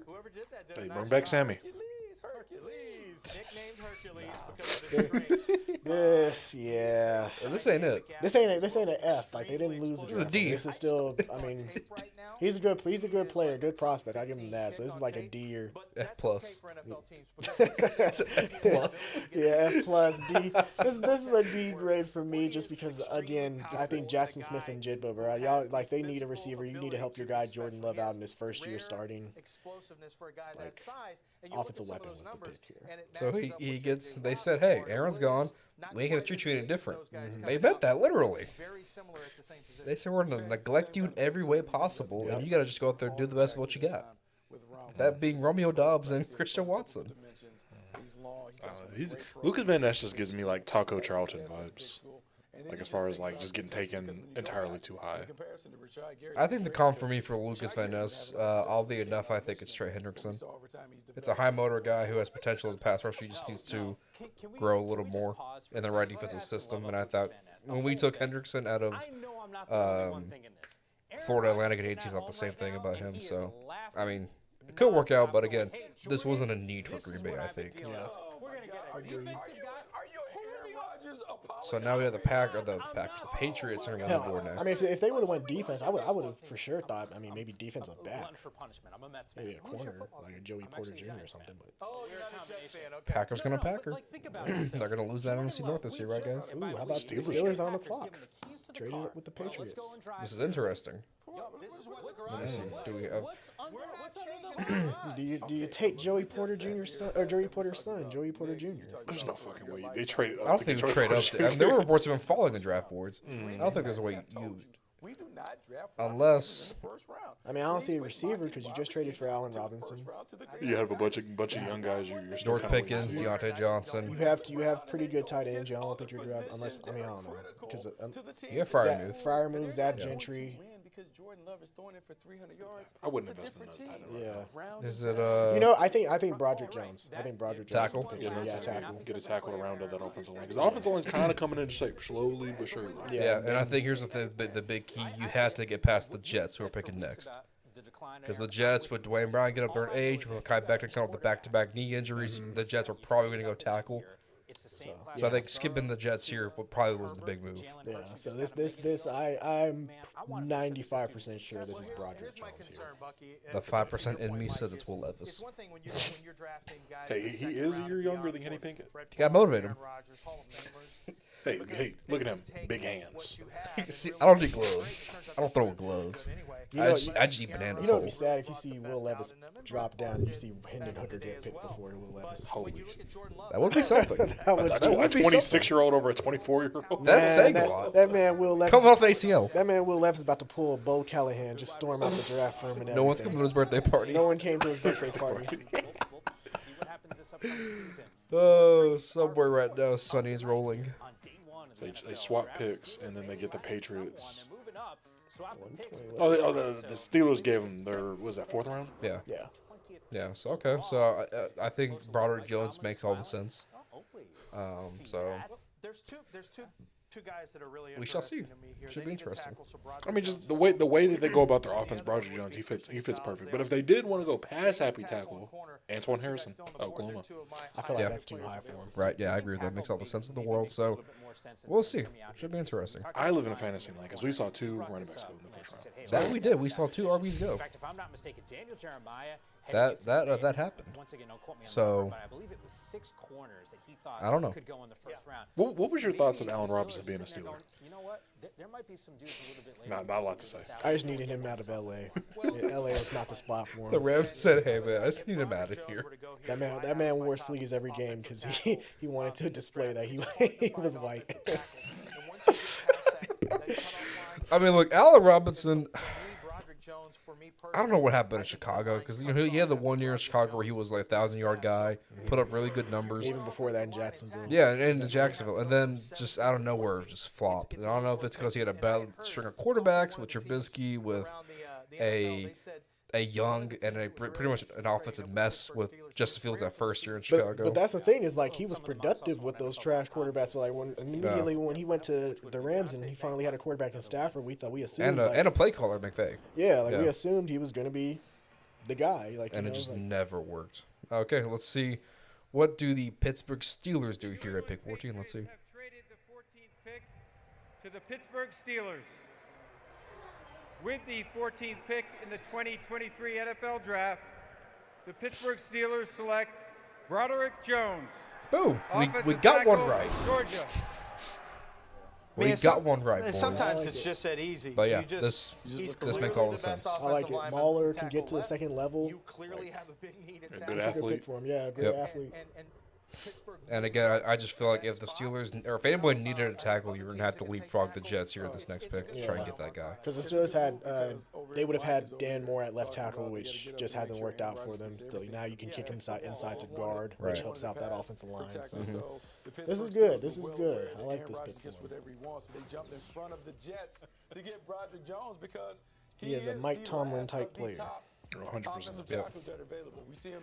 He will once again help the Steelers to a record above 500. The athleticism jumped off the tape. He So I mean, if you're the Jets and you were looking offensive line and the Steelers just hopped you and took the last guy that's really projected in the first, Right. what are you looking at now? Maybe trade back. Or Or, I say it again, Take a receiver, help out. Jackson Smith and Add Jigba. another receiver for Another- Aaron Rodgers. Yeah, and then this really gives you a clear conscience to move off from Corey Davis. You can trade Corey Davis and kind of move on with Lazard, Hardman, Hardman, Garrett Wilson. Garrett Wilson, rest, and then and Jigba potentially. I mean, there was a lot of buzz the other day talking about that the Jets were really looking at pairing him and Garrett Wilson back together. Yeah, that makes all the sense. Okay. And you just got Aaron Rodgers. One, you and I used to be friends. Yeah, so I mean, hey, Aaron Rodgers is a guy. That is a hard sell for Right, he me. looks weird number 8 down, doesn't he? Hey, Ward and Cal. Yeah, he did. It just looks weird in the NFL. Give Oh, him Kingston, Kingdom. I think- he has half days at work. Come 8 to 12. Like gets whatever. he Just the way this draft's going. How about say, what are your thoughts so far as we're almost halfway through? What are y'all's thoughts on it? I mean, it's been chaos, but from what this draft is telling us, if I'm Quentin Johnson, I'm sweating. I don't think your big ass is going in the first round, buddy. The way this is I shaking think out. the Giants will take him. I think when we get to that 20, 25 area, I think there might be a run on receivers. I think Zay Flowers, Jordan Addison, Yeah. a lot of those guys could get picked. I was like, oh, okay, no big deal. If I'm Will Levis, I'm sweating. Oh yeah. I'm drinking some coffee right now. I'm chilling. Okay, if Washington doesn't pick him, now I'm like, oh shit. I'm about to fall in the second. And call up Kentucky. Do I have another year eligibility? Hey, Can I come back? Please. I think I filled a couple courses. I'm gonna need to redo them.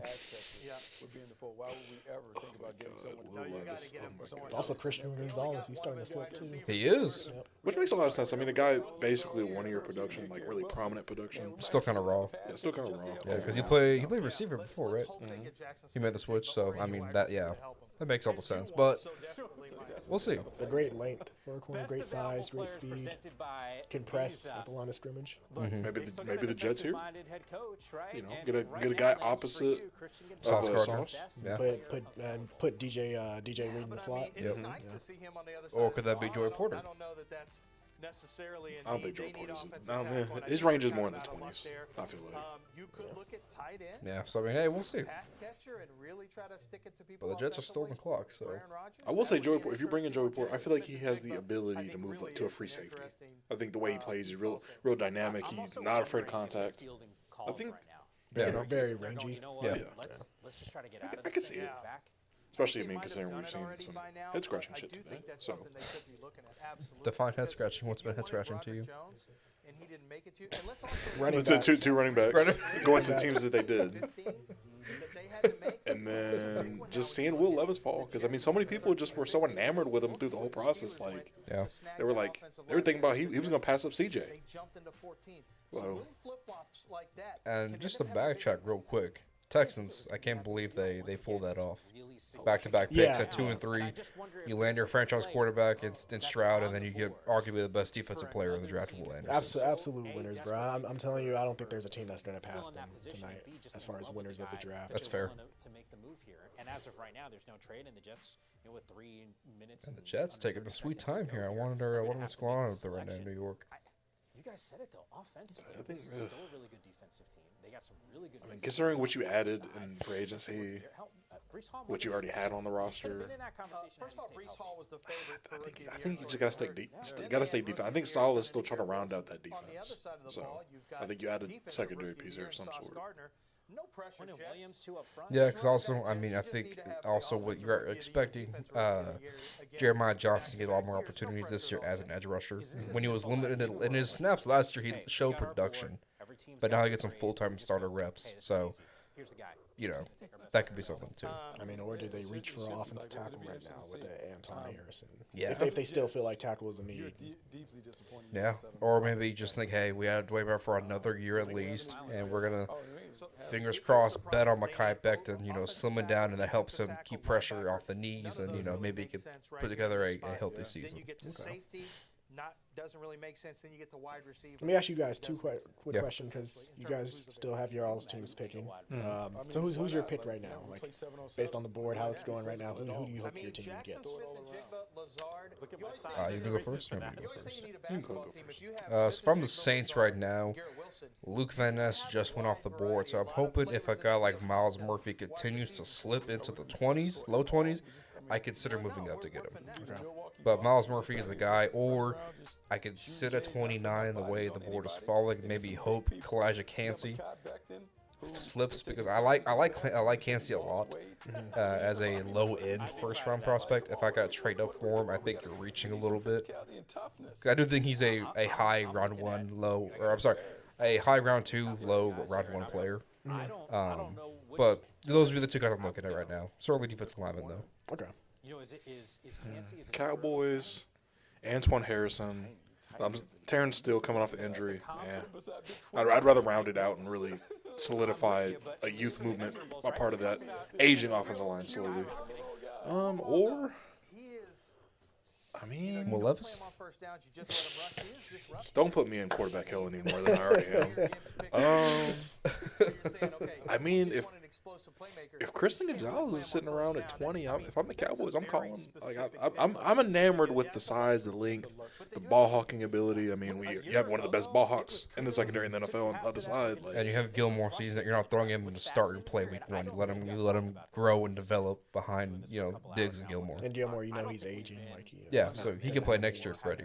I think the Jets are happy. Yeah. I think that'd be a nice kind of little stashy kind of pick. Surprised you didn't mention any tight ends. I've seen like several mock drafts always have Dallas tight ends, either Kincaid. I or would take Michael one of them Mayer. if they fall to me. I would for sure go Yeah. Michael Mayer if he's. I'm gonna go Mayer preferably because I think we have Juwan Johnson. I think that's kind of more of a receiving threat.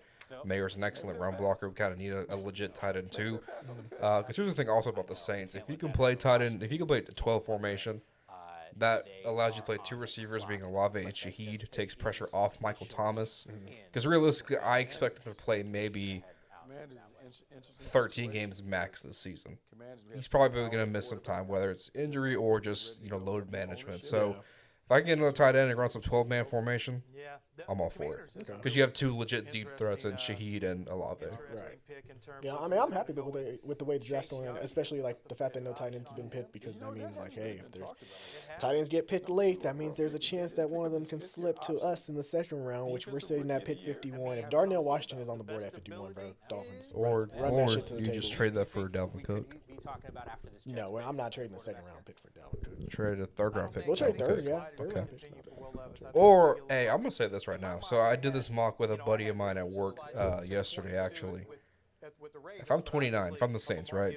Say Washington wants to sneak back in the first to take Hendon Hooker just because of that fifth-year control they have, which we've seen happen with Bridgewater, with Lamar Jackson. If I'm the Saints, very simply, if Washington gives me 47 and Chase Young for 29, I'm doing that in a heartbeat. Because the reports were that Washington could trade both him and Sweat tonight on night one. Ooh, that's tough. Would you really want to buy in on Chase Young and like you kind of have the character concerns? He kind of opposing leadership with Washington. Oh, we got DeMar. DeMar could take him to I Jesus. mean, it's Washington. Who wouldn't oppose the leadership? I mean, that's true. That's true. We got DeMar Davis. You know what he does? He take him to Jesus. We can have him come in a Jesus meeting with Chase Young and fix that real quick. But then also it's like the production, like the one healthy year he's been banged up ever since. Or Montez Sweat. Montez Sweat hasn't been super. I mean, Montez Sweat on paper is good, but No. hasn't really done much. But we'll see. And here comes the Jets. I think it's Tim Tebow. The NFL is proud to be part of the global community that supports the life-changing wishes that Make-A-Wish grants. With World Wish Day only a couple days away, I'm joined by Kyle Stickles, a Make-A-Wish kid who battled and overcame bone cancer.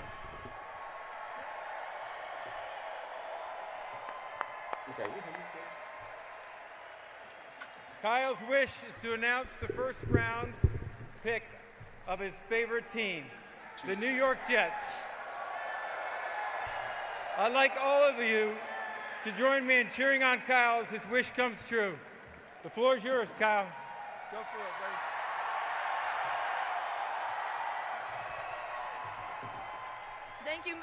Thank you, Mr. Goodell.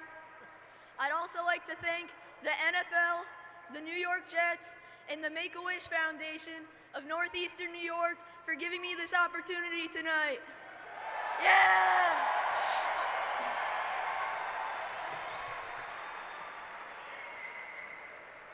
With the 15th pick in the 2023 NFL Draft, the New York Jets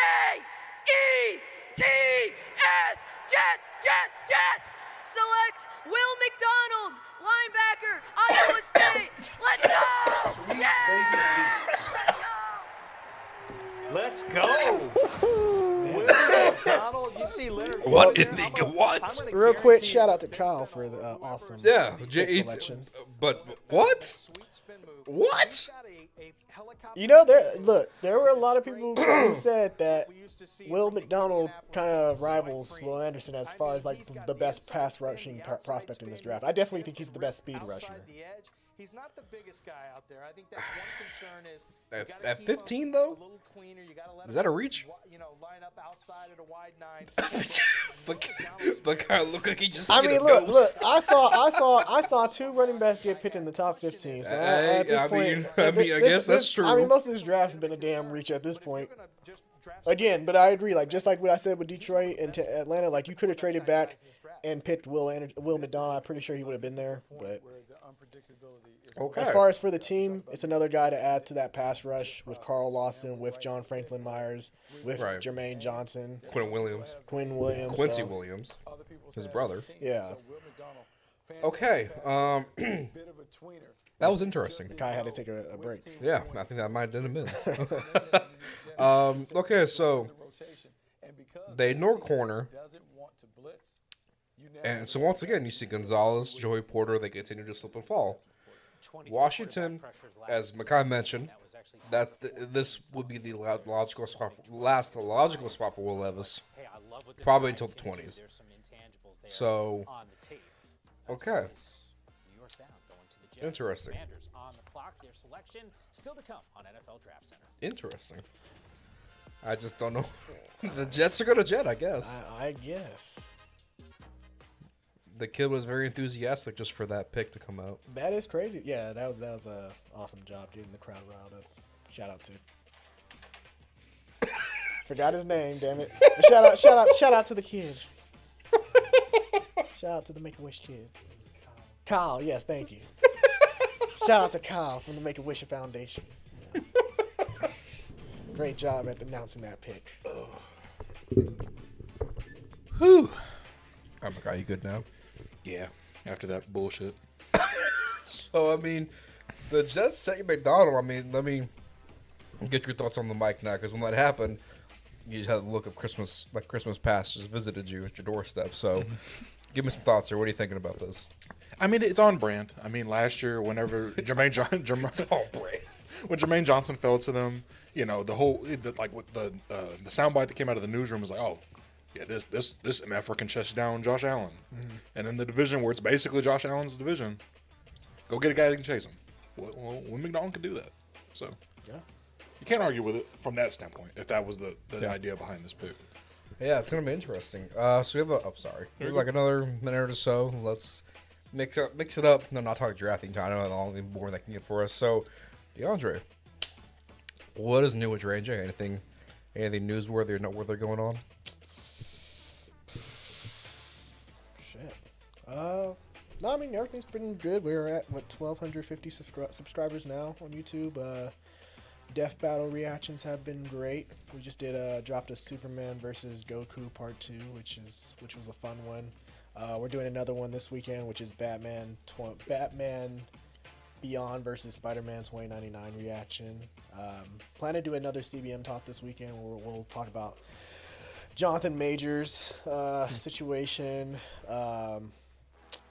the new Creature Commandos cast being announced, along with some other projects. I know Adam Driver potentially is the front runner to play Mr. Fantastic in the MCU. So we'll for sure talk about that as well. Are you ready for Guardians? Yes, yeah, I'm ready for Dark Guardians, I don't bro. think I am That clip ready. you sent me, bro. I'm like, I'm not ready. Yeah, Get attached to a talking walrus and just be torn apart. I'm over here about to be torn apart by animals. A talking rabbit who named himself Floor. Yeah. Yeah, it's James Gunn on par. Like, Of the 2023 so I mean, I can't wait for it. But look, good stuff from Dre and Jay coming ahead. So Yeah, definitely for tune sure. in. Are you gonna catch the Star Wars Return of the Jedi in theaters again? Or did you know about that? Yeah, that's this month, right? That's next week is the time it Next starts. week, huh? I think I'm gonna go watch that. Yeah. Return of the Jedi. There's another thing I actually want to do too, because I saw the Batman. They're doing like concerts for the, Oh, really? the Batman, like the orchestra, and they Oh, they okay. play the movie along with it. So they're only doing it in a few locations though. Like they do it in like Miami, like France and shit. Like, but I haven't seen any in like Dallas or anything. So. Yeah, if you want to fly, just let me know. Hey, bro. I think you would. Just I'll might. take I care just of you. might. Shit, you want to go on a trip, bro? I think, Hey, I think they got one in Chicago. hey, You know. we can go. Okay, yeah. Let's see what the dates are for the Yeah. concerts. Let's go. Okay, so we're back now. Washington is on the clock, obviously, as we mentioned. Will Levis. This could be the team that takes him. They have Sam Howell. They signed Jacoby Brissett. If it's not quarterback, where else do you think this team goes? Corner. I think corner. I think Christian Gonzalez at this point would probably be the pick. You definitely ain't choosing no damn receiver. You got 3 already. It's a tough one. You know, this looks Yeah, I like a mean, trade-out spot, but I don't think that's what they're doing. Tight end, maybe. Surprised with a tight end. Kincaid or Meyer? Yeah, Kincaid or Meyer. So, but I most likely think it's going to be Christian Gonzalez. I'll just throw a name out real quick before Goodell comes on. Maybe Nolan Smith. If you are going to ship Chase Young or Sweat for picks, Ooh, good point. this would be a place to replace a good player to replace him. Yeah. So let's see what the Goodell has about the Fighting Dan Snyders.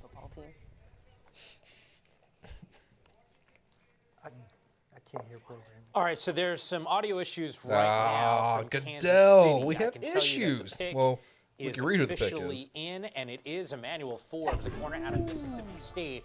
You know, Lance, I was talking to one of the coaches on that staff Okay. a couple weeks ago. Forbes coming on. Manuel Forbes from Mississippi State goes to Washington. 6'166". So once again, we're seeing Joey Porter and Christian Gonzalez fall, and this time they take another corner. So what does this tell you guys about Porter and Gonzalez, as far as maybe how teams are viewing them, or I remember watching. I was watching at home. what do you guys think? I mean, I think it comes down to concerns about as far as Christian Gonzalez's ability to play corner at a high level when he's only played it at a high level for 1 year, and he was in the Pac-12, which isn't great competition. I mean, he played at what was he? Wasn't he at Colorado before he was at Oregon? Yeah, he was. Yeah, So it was- technically, he was in Pac-12 still. I mean. True. And then as far as Joey Porter, kind of on the older side, a little injury concern, kind of last half of his career at Penn State. Emmanuel Forbes, though, like, Out of reach. I just don't like his frame. The 166 is scary. Like a corner that small in a league that like the receivers are getting bigger, faster, and stronger. Now you got a guy that's a toothpick. But all that ball production, all those instincts, all He's not bad though. There's no knock on his game is. The tape speaks for itself. Just the physical stuff you're worried about? Yeah. Yeah. Well, also like Christian Gonzalez, I think he's more of a man-to-man corner. That like Washington plays that zone defense with their corners, so I think that's why they prefer a guy like Forbes over Christian Gonzalez or Porter. Even though Porter's his own corner too, but like Makai said, Porter's a guy like he's not up there. All right. I like Forbes. I don't mind the pick. Well, he's not terrible. It's not terrible. It's not terrible. Patriots, their pick is Yeah, and then now that takes us back to New England, who traded back with Pittsburgh. And their pick is already in. They're doing what they were doing right away. Let's go see what we have to say. What he has to say. With the 17th pick in the 2023 NFL Draft, the New England Patriots select Christian Gonzalez, Oh, defensive back, Oregon. okay. There's the pick. I think that Ice this is a cream very that you like on-par best. Patriots We thought Christian selection. Gonzalez could be the first corner off the board, maybe the second. Turns out he had to wait a little bit of time and watch Emmanuel Forbes get taken before. For those of you wondering, Kenan just showed us a beverage off camera that might have us drinking after these picks. One of the more impressive guys, In particular after what the Jets you liked did. him as well. He was your number 2 corner on your board. I mean, I like him a lot. I like that crispy white outfit that you got. I mean, you got to do that. You can't sit down. You can't have anything spill on you. You can walk and shake the commissioner's hand.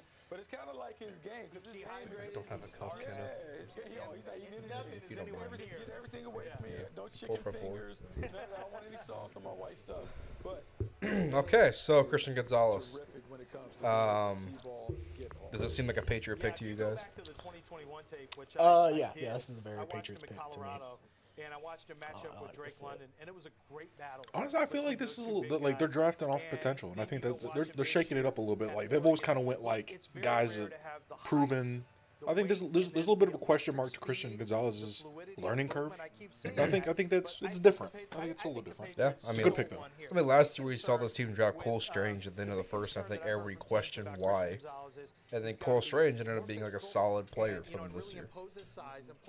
Thank you, sir. And the second thing is they want him to trust his eyes a little bit more and play with a little bit better anticipation and instincts. But when you look at the physical attributes, you can see a guy like Stephon Gilmore in the way that he plays. I think he's a more. My girlfriend's calling me on my watch is ringing. And that is actually a great comp in terms of Okay, so New England part of it. Stephon Gilmore, when he went from takes Buffalo Christian to Gonzalez, which now puts the Lions back on the board. he did all the time in Buffalo. But like, He started the one thing I like about Christian Gonzalez, like I think he's a great press man corner. Has great recovery speed, size, and speed combination. So he's nice prospect for the Patriots. Definitely a change of pace over Jalen Mills. Yeah, most definitely. Will he be physical enough? If I had to rate this pick now, He doesn't always play I give for this- size when it comes to the physicality. I give it A minus because I definitely thought Christian Gonzalez was going earlier, and I think this was smart of them to bring him in now. No, this is a tremendous. This is tremendous value considering you traded back because they were at what, 14. Yeah. Yeah, you go back 4 spots and you now get a lot of the corner. A lot of guys had mocked going in the top 5 or 6 picks. Exactly. Yeah, I have a. He kind of reminds me of a. Real quick here, because you The mentioned Nami his time in Asamoah. Colorado. What's like the one trade? Oh man. But like back when he was good, back when he was with the Raiders. Oh, Raiders now. Oh man. I like that, honestly. A little longer, a little rangier, but I like it. I like the comparison. This wine's strong. As soon as I sipped it, I was like, I don't know if Alex gonna like this. Power through, boys. Power through is what we're gonna do. It's what Dan Campbell want me to do. So now, obviously, the Lions made probably the biggest surprise by drafting Jahmyr Gibbs at 12. Which is an F. Jesus. Look at these last 5 picks. Van Ness at 13 to Green Bay, Jones 14 to Pittsburgh, McDonald 15 to the Jets, Forbes 16 to Washington, and now Gonzalez at 17 to the Patriots. So now, if you're the Lions, what's the move here? I mean, Tight end. you have Jared Goff. Solid. Do you take a chance on Will Levis sold on Will Levis. to develop? Maybe. I mean, hey, like people compare him to Stafford. You get your net Stafford in Detroit. Tight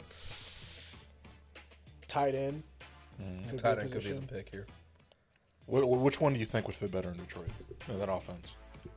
I think they want to throw the ball a lot more. I like I'd Michael say- Mayer. I was like Kincaid. Okay. I like Michael Mayer. I think Kincaid would be more fun, but Myers probably the better overall player. Yeah.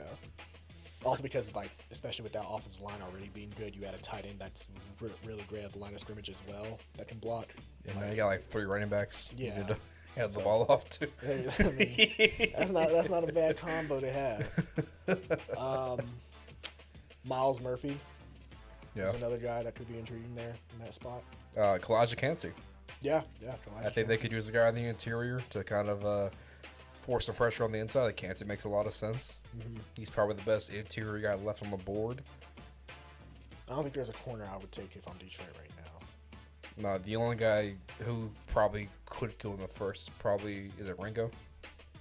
No, I think Ringo has fell to like second round to me. Oh yeah, it's just his plays are very off and on. No consistency in Georgia. There's no other corners there, right? Porter Jr. Oh, sorry. Yeah, I forgot about Porter Jr. Yeah. and Cam Smith late first. Yeah. So we'll see. We'll see what the Lions do here. It's gonna be interesting. Dark horse here. You brought up a couple picks ago. Nolan Smith.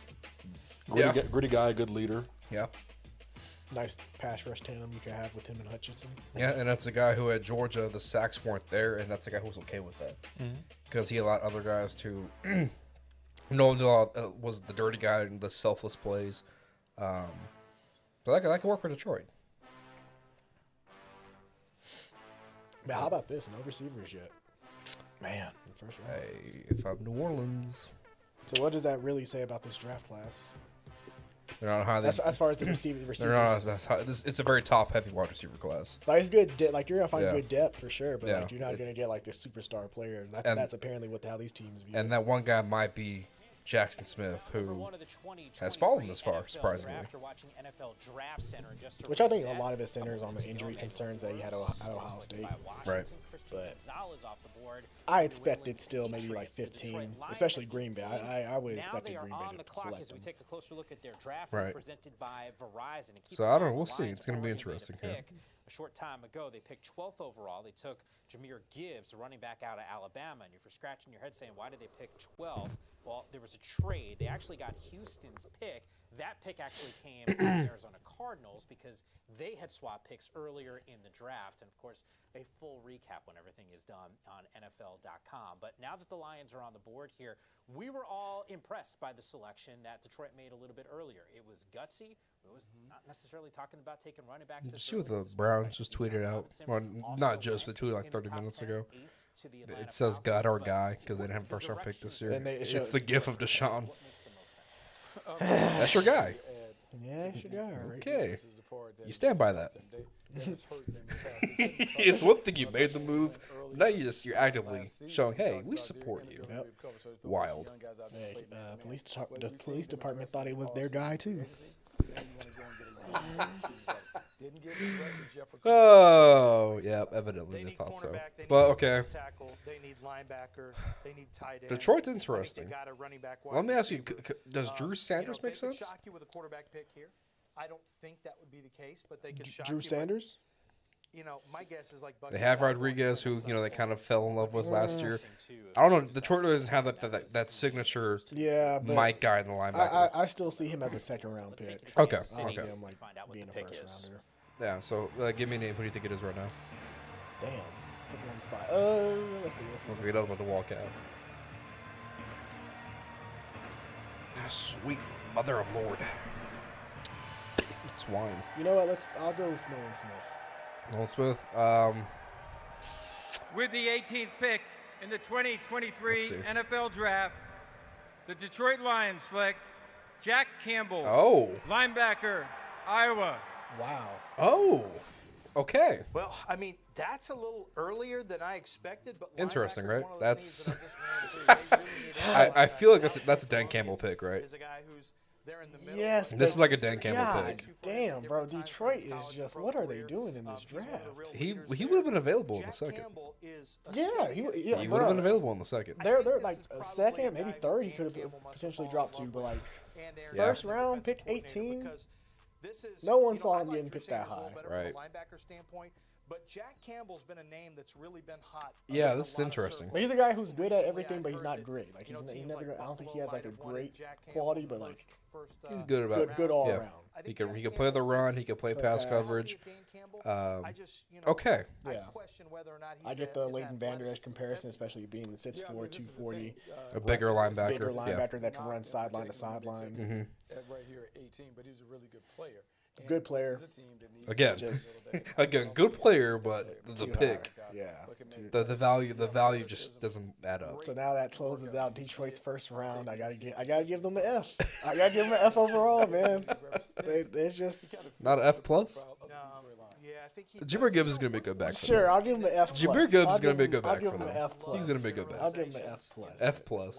God, man, it's just Okay, but okay. I mean, that's interesting. yeah. Very interesting.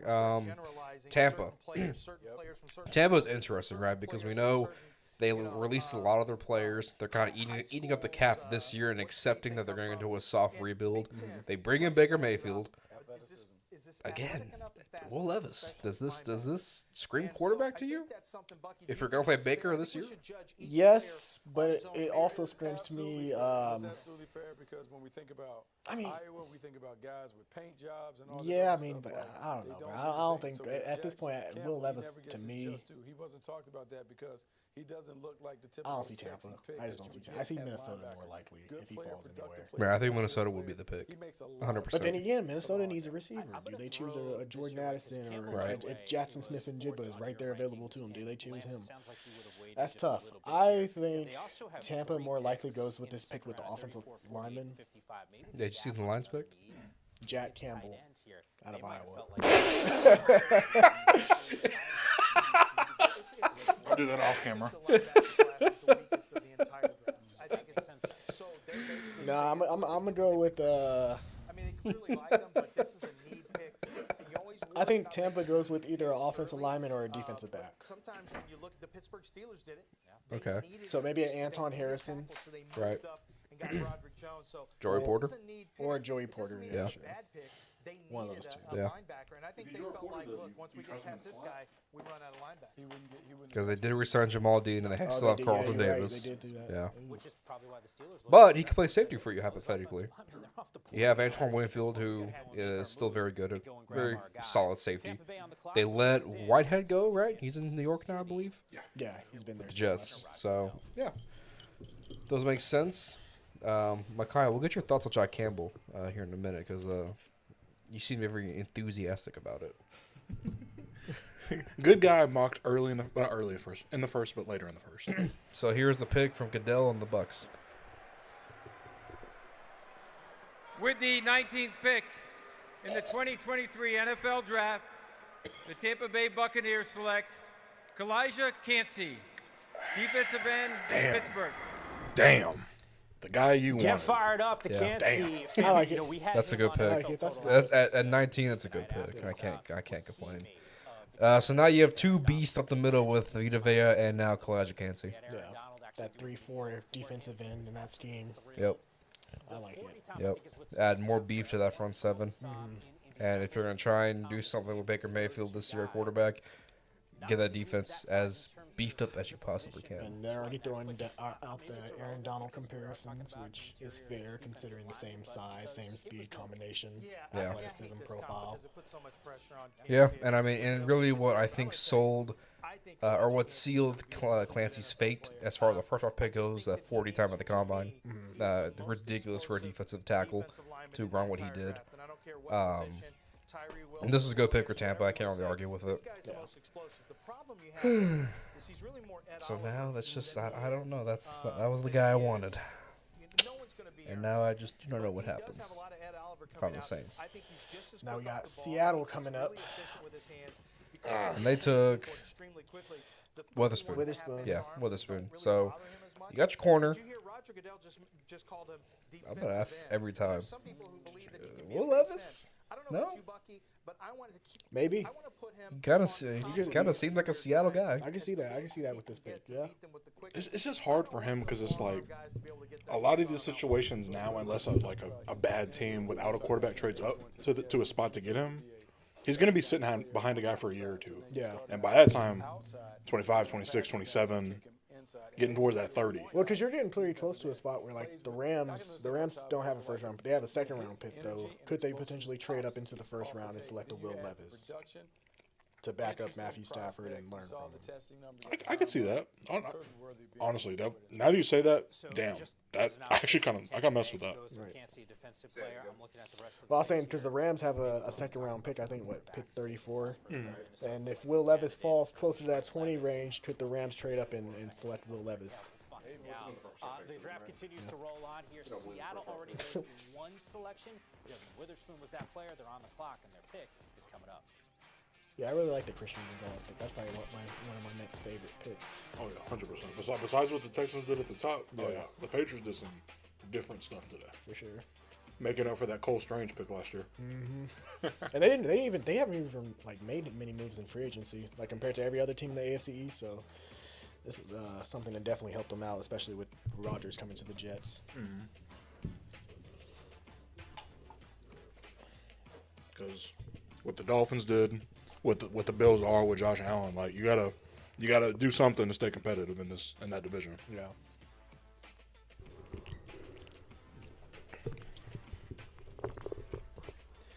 Yeah, pizza break, boys. That's exactly what this time is.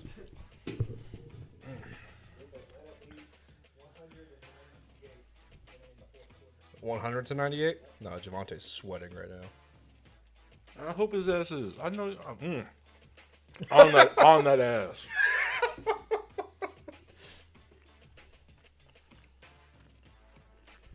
You just clip that part and show it to Javante. I'm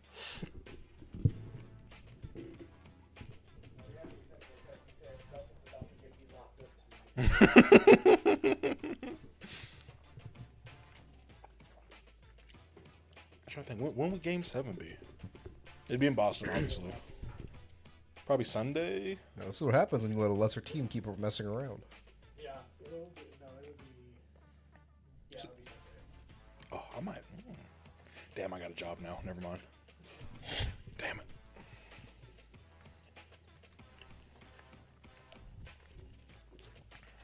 This draft show is brought to you in part by Domino's.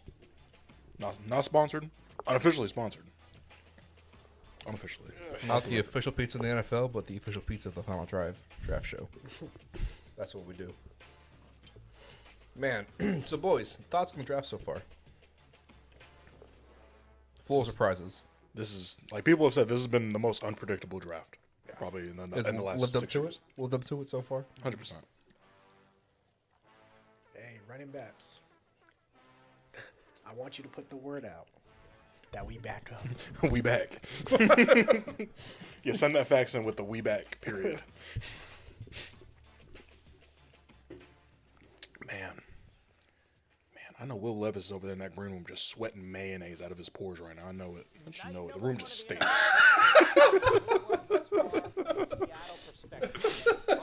Walk in the room, it smells like it smells like Duke's mayo and ass. Oh my god. Say, anybody got a banana on hand? Where's my mayo? Smacking the table. Over here panting, just eating that banana. They say, well, we got bananas, but they're already cut up. There's no peel. Well, they said, well, we got a fruit bowl back here, but it's full of pre-cut bananas. Food for thought. Jackson Smith and Jigba? Talalonga doesn't really place a lot. Yeah. I see that happen. Yeah. Okay. So, are we thinking offensive player? Okay, I get behind that. A receiver got to come off eventually. If not here, the Chargers 100% take one. With Keenan, Mike Williams' inability to stay healthy. Always hurt. Exactly. And we love Jalen Guyton, but basketball-wise, yes. Football-wise, Until Cliff comes there. Wait till Cliff comes to Denton. Things gonna change. Nah, I think Jimbo Fisher's gonna be a. Please stop, no. Please stop, no. There's a chance Chandler Rogers is starting for us. I'm good. I've seen our quarterbacks from Lakeridge play football. We're not good. Jeez. Oh man. One of them did unspeakable things in college. The other's at Kansas now. He's a backup at Kansas now. Jalen Daniels, I see you, baby. And yeah. Don't forget, Jimbo here, the money we don't have already, will be negative bankrupt. No, think about it. A&M gave him a bag. He finessed them, finagled the hell out of them. Now he's a schmuck. So basically, he gets to go to a small, crappy school to rework his brand, build his way back up, and then go back and get a big boy job. Just think about it. He already showed he can sell kids on a pipe dream. Like, hey, we're Texas A&M. I know Bama and Georgia's on our in our conference. But hey, fuck them. By the way, what do you all think about the whole Deion situation? Like Colorado? Oh, I'm intrigued by all of it because Deion said day one when he came to Colorado, hey, if you're already here, go ahead and transfer out. Yeah. They weren't good. I mean, they were 2-8 last year. Yeah, they weren't good with him before. So I mean, I get it. I understand, especially because you look at Deion, bro. He's the black head coach. He doesn't have the lifespan that a white head coach would get. So he has to you got to see results immediately, soon. So he wants to get the best talent that he can in there. So he's gonna do whatever he can to put it all out there. There are people on the internet talking about, he's no head coach because he can't develop any of those guys. He probably could right now at the moment, especially when he's trying to make a name for himself in FBS college football. You got to start out on top,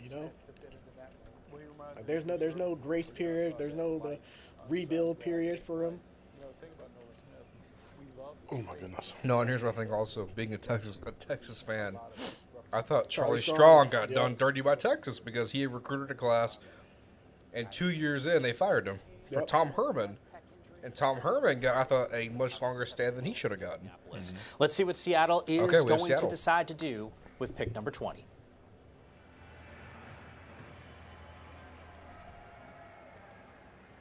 Hey, DeAndre, remember these kids' names this time. Too many kids. They ain't saying their names. The Seattle Seahawks are champions of growing the game of football at the youth and high school levels. Joining me on stage are local boys tackle football players and local girls flag players who are pioneers in flag football growth. These young men and women embody the NFL values of respect, integrity, resiliency, and responsibility to their teams. Congratulations on your accomplishments in your academic and football careers. Now to make the selection, please welcome Bethany Uribe. Uribe. Interesting last name. I like it how the With subtitles the just said 20th eBay. pick in the 2023 NFL Draft, the Seattle Seahawks select Jackson and Jigba, wide receiver, Wow. Ohio State. Wow. Damn. Wow. That receiving core. Wow. Nice. Yep. You already have DK Metcalf. You have Tyler Lockett. Now you add probably the number 1 wide receiver on the board in Jackson Smith and Jigba. Hey, don't forget, hey, my boy Dwayne Eskridge, still waiting for his time. It's coming. Okay. Not anymore. Move over, buddy. He getting them special team snaps. Maybe on another team. He's their punt returner. He's Putney. Yeah, this is great. This allows Tyler Lockett to play more in the slot. So much easier for Geno Smith. Not to mention, all 3 of these guys can go down the field and stretch the field Yeah. and make the big play catches. Ohio State guy They're actually interchangeable, which Yep. and Jigba can play in the slot as well, but I mean he's big. as rookie. But guess Run, what? like he runs faster than his 40 time suggests. I mean 4.52, but still like when he's on the field. That's plenty fast. Plenty fast to make the explosive plays. The only thing again you worry about with him, hamstring injury. The hamstring injuries with receivers, especially a guy like him, polished route runner, The cutting, the pivoting, it's all very, important to his game. 100%. So it's just that's the one thing, but you can't knock this guy. Watching that Rose Bowl his sophomore year, that had me foaming at the mouth. God, I think, if you're Seattle, I mean, look, you draft him and Jigba here at 20. You draft Weatherspoon back at the 5? 6. 5 or 6? 6. 6. You brought Bobby Wagner back. Like, Seattle, to me, is Or no, a 5. 5. Seattle, to me, is a team that's saying we're not looking to, we did something we thought we'd do last year, but we're going to build off of that and try and make another push in the playoffs. Because the conference is wide open. Because San Fran has no legit answer on quarterback right now, this is our division for the taking. We can make a move here. And by getting these 2 impact players right away in the first, Numbers because it's like a video game. I like what Seattle's done. 139, 105, 120. I think if you're the Ravens now, you're kind of sweating what the Chargers do. Like, do they take Zay? They take Quentin? Addison. Rose Bowl against Utah, he had 15 catches for 147 yards and 3 touchdowns. I mean I think either way you're going to be happy with getting either receiver. It's a receiver. Honestly, whatever's left, you're not mad at. Right. I've been hearing that the Chiefs have really liked Zay Flowers. I wonder if potentially they might trade up. I really want them to kind of sit and wait because I really want to see what Sky Moore can do. Like, honestly, I know it was off and on. He had some like concentration drops, drop a couple punts, but I like the potential of him. So I'd like for them to sit on that a little bit, let it marinate. Yeah. I mean, Chargers here, they could select a tight end. Because they haven't really got the same production that they had when they had Hunter Henry. Why did Right. you have him to? I'm trying to think though, because didn't they bring a guy in though, like a decent veteran? They brought in Gerald Everett. Oh yeah, Jared Everett. Yeah. I mean, yeah, and Jared Everett ideally is a tight end too, like gimmicky guy to use.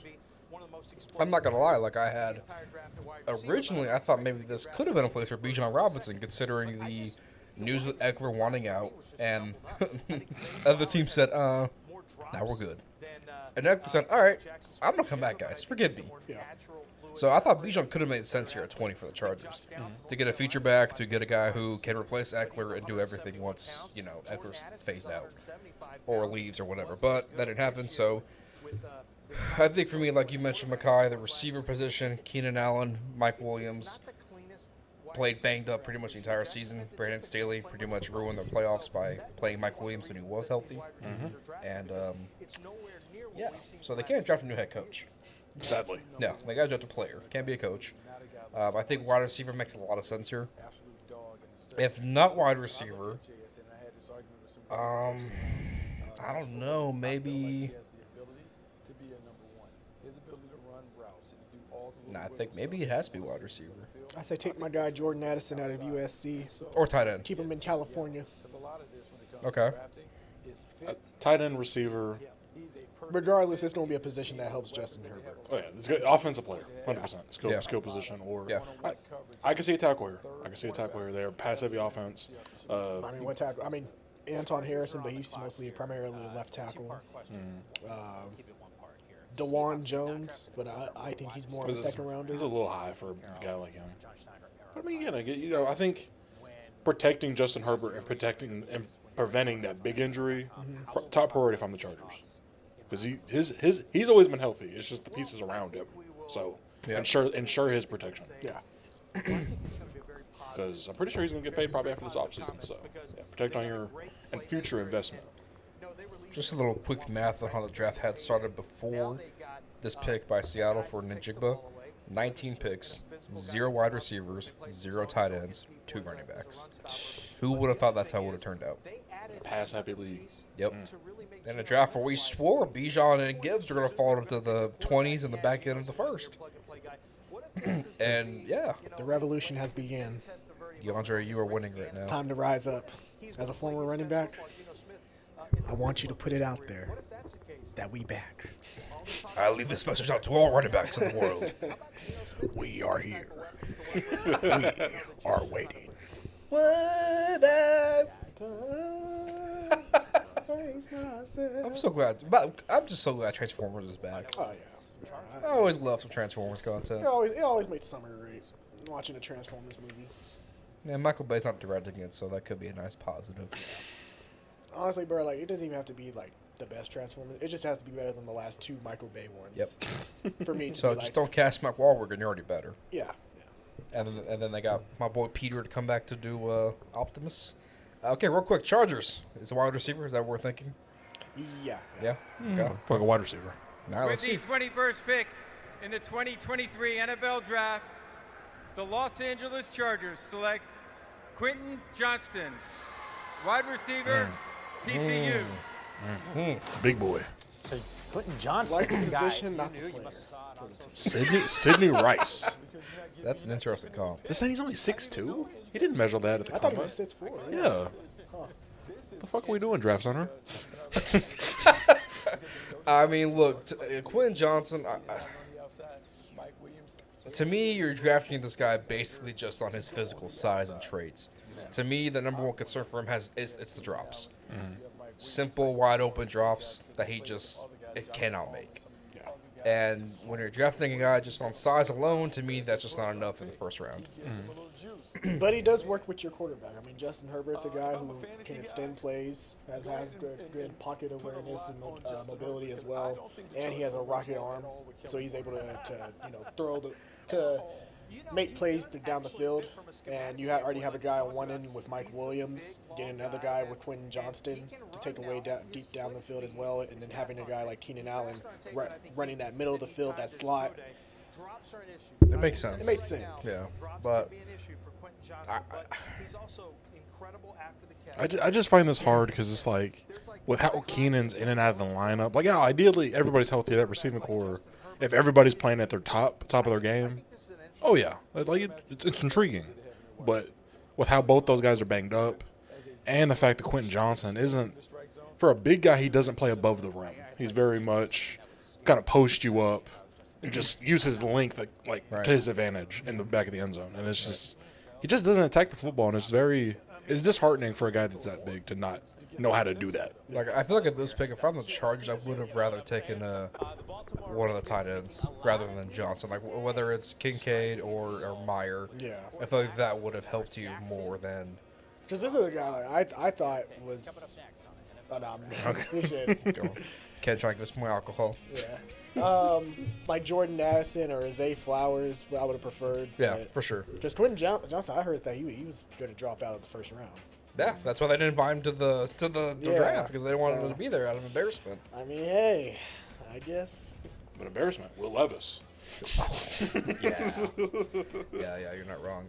Okay, so the Ravens are going to clock next. Obviously, the big news today before the draft, they got the deal with Lamar Jackson done. Now the highest paid quarterback in NFL history, a $260 million deal. They have their quarterback. Could they go wide receiver here? Do they go defensive back to replace Marcus Peters? I think a hometown guy, Deontay Banks, could make sense for them here out of Maryland. Or wide receiver, whether it's Addison, Flowers, you kind of have your pick now with Johnston, being taken now. I mean, they really need help at those position and corner primarily, so it could be either or with this pick.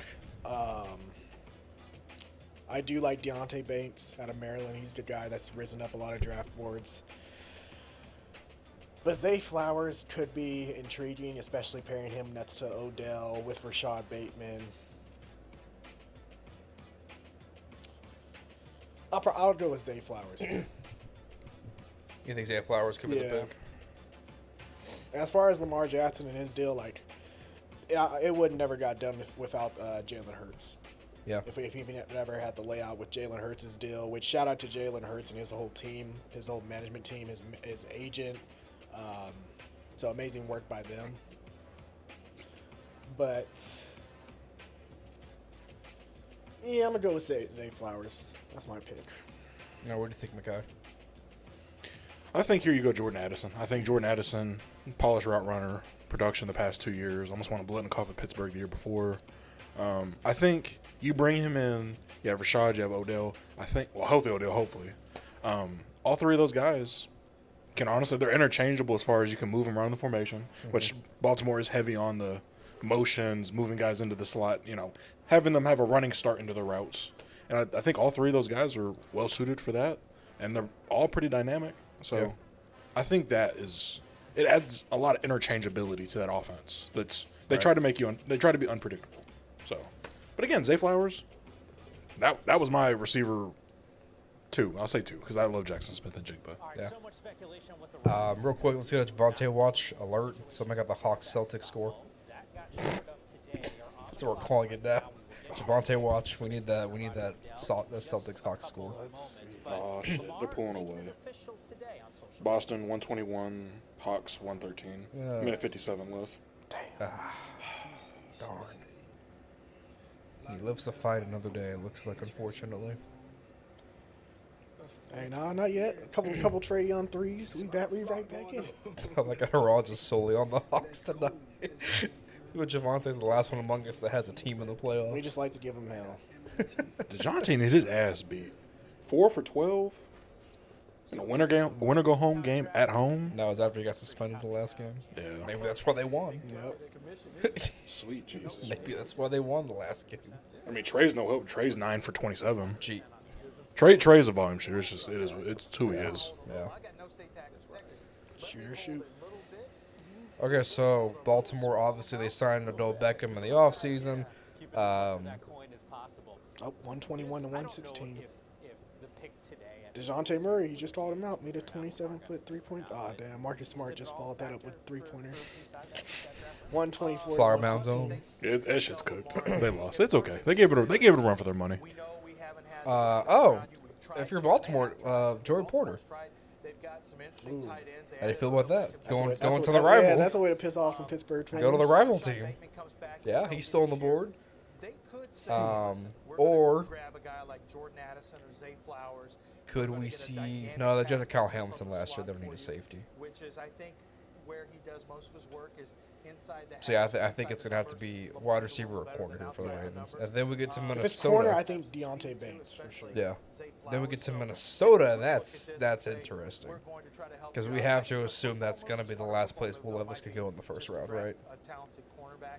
Unless a team trades up in the first round. Yeah. As far as teams in the first round, yeah, well, that's the last possible spot. Right. I think Minnesota more likely chooses a receiver. It just says we got Kirk for one more year. Let's just roll with that. Yeah.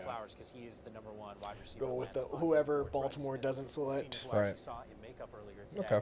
He told us the comp for Zay Flowers is himself. He likes him. So I started thinking about maybe some of the connections in Baltimore. Lamar Jackson. Is that where you would go? It would be really good. I knew he was gonna get that contract once Odell signed, and I saw them both in that club in Miami. I was like, yeah, Round and powder, we He back. he's back. But surprisingly though, no veteran movement as far as trades. Right. No AJ Brown trades today. Yeah, it's not like last year. AJ Brown, Marquise Brown. Hopkins still with the Cardinals. Buda Baker still with the Cardinals. As of right now, Chase Young and Sweater still with Washington. Derrick Henry still a Titan. Yep. No matter what. Interesting. As his ass will stay. Lamar Jackson, 5-year deal for a Raven in a Ravens. And it looks like we have the pick. Here is Roger Goodell giving the Ravens their selection. With the 22nd pick in the 2023 draft, the Baltimore Ravens select Zay Flowers, wide receiver, Boston College. Big trust. Okay, that's a good pick. There it is. Zay Flowers, the wide receiver. That's a very good pick. Taking inside the green room. Built by Lowe's. 503 yards after the catch last season. That was first in the ACC. Physical wide receiver. Like Zay Flowers. Zay Flowers. Once again, you guys said you like this pick. And again, it just gives you another valuable option. He's different. He's different. When I was at the combine, you know, Bucky, you've done this a long time. I've done it for quite a while, but I haven't been on the field as much as Bucky has in the past. And I always like to do that at the combine because you can feel guys a little bit better. And I tell you what, Zay Flowers, you could feel Zay Flowers on the field. His swagger, the way he ran his routes, the tough catches he made at the combine. He has a level of confidence that's extraordinary. He never gets down on himself. Now, he had some drop issues, but it never impacted his play during the season. Like, he never let it linger. So, I really I kind of like look at the this as like confidence level Kadarius that Toney, he brings. but Like, more explosive, come on. more vertical, bursty speed, make him miss in open field. He actually plays bigger than he is, I really get which the is sense that that's a what sight he to has. see. And So, I think that's I think this is a important great for pick. that And again, I think this still adds was Antonio versatility to Brown. that receiving When core. You can kind of Antonio run Brown was in guys in and out of formations and move them around. Right, and I think now.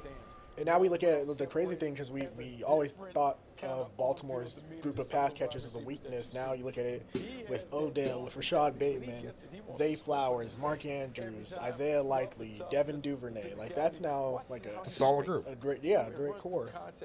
To pair with Lamar Jackson, who, you know, obviously your MVP caliber quarterback. And now Minnesota.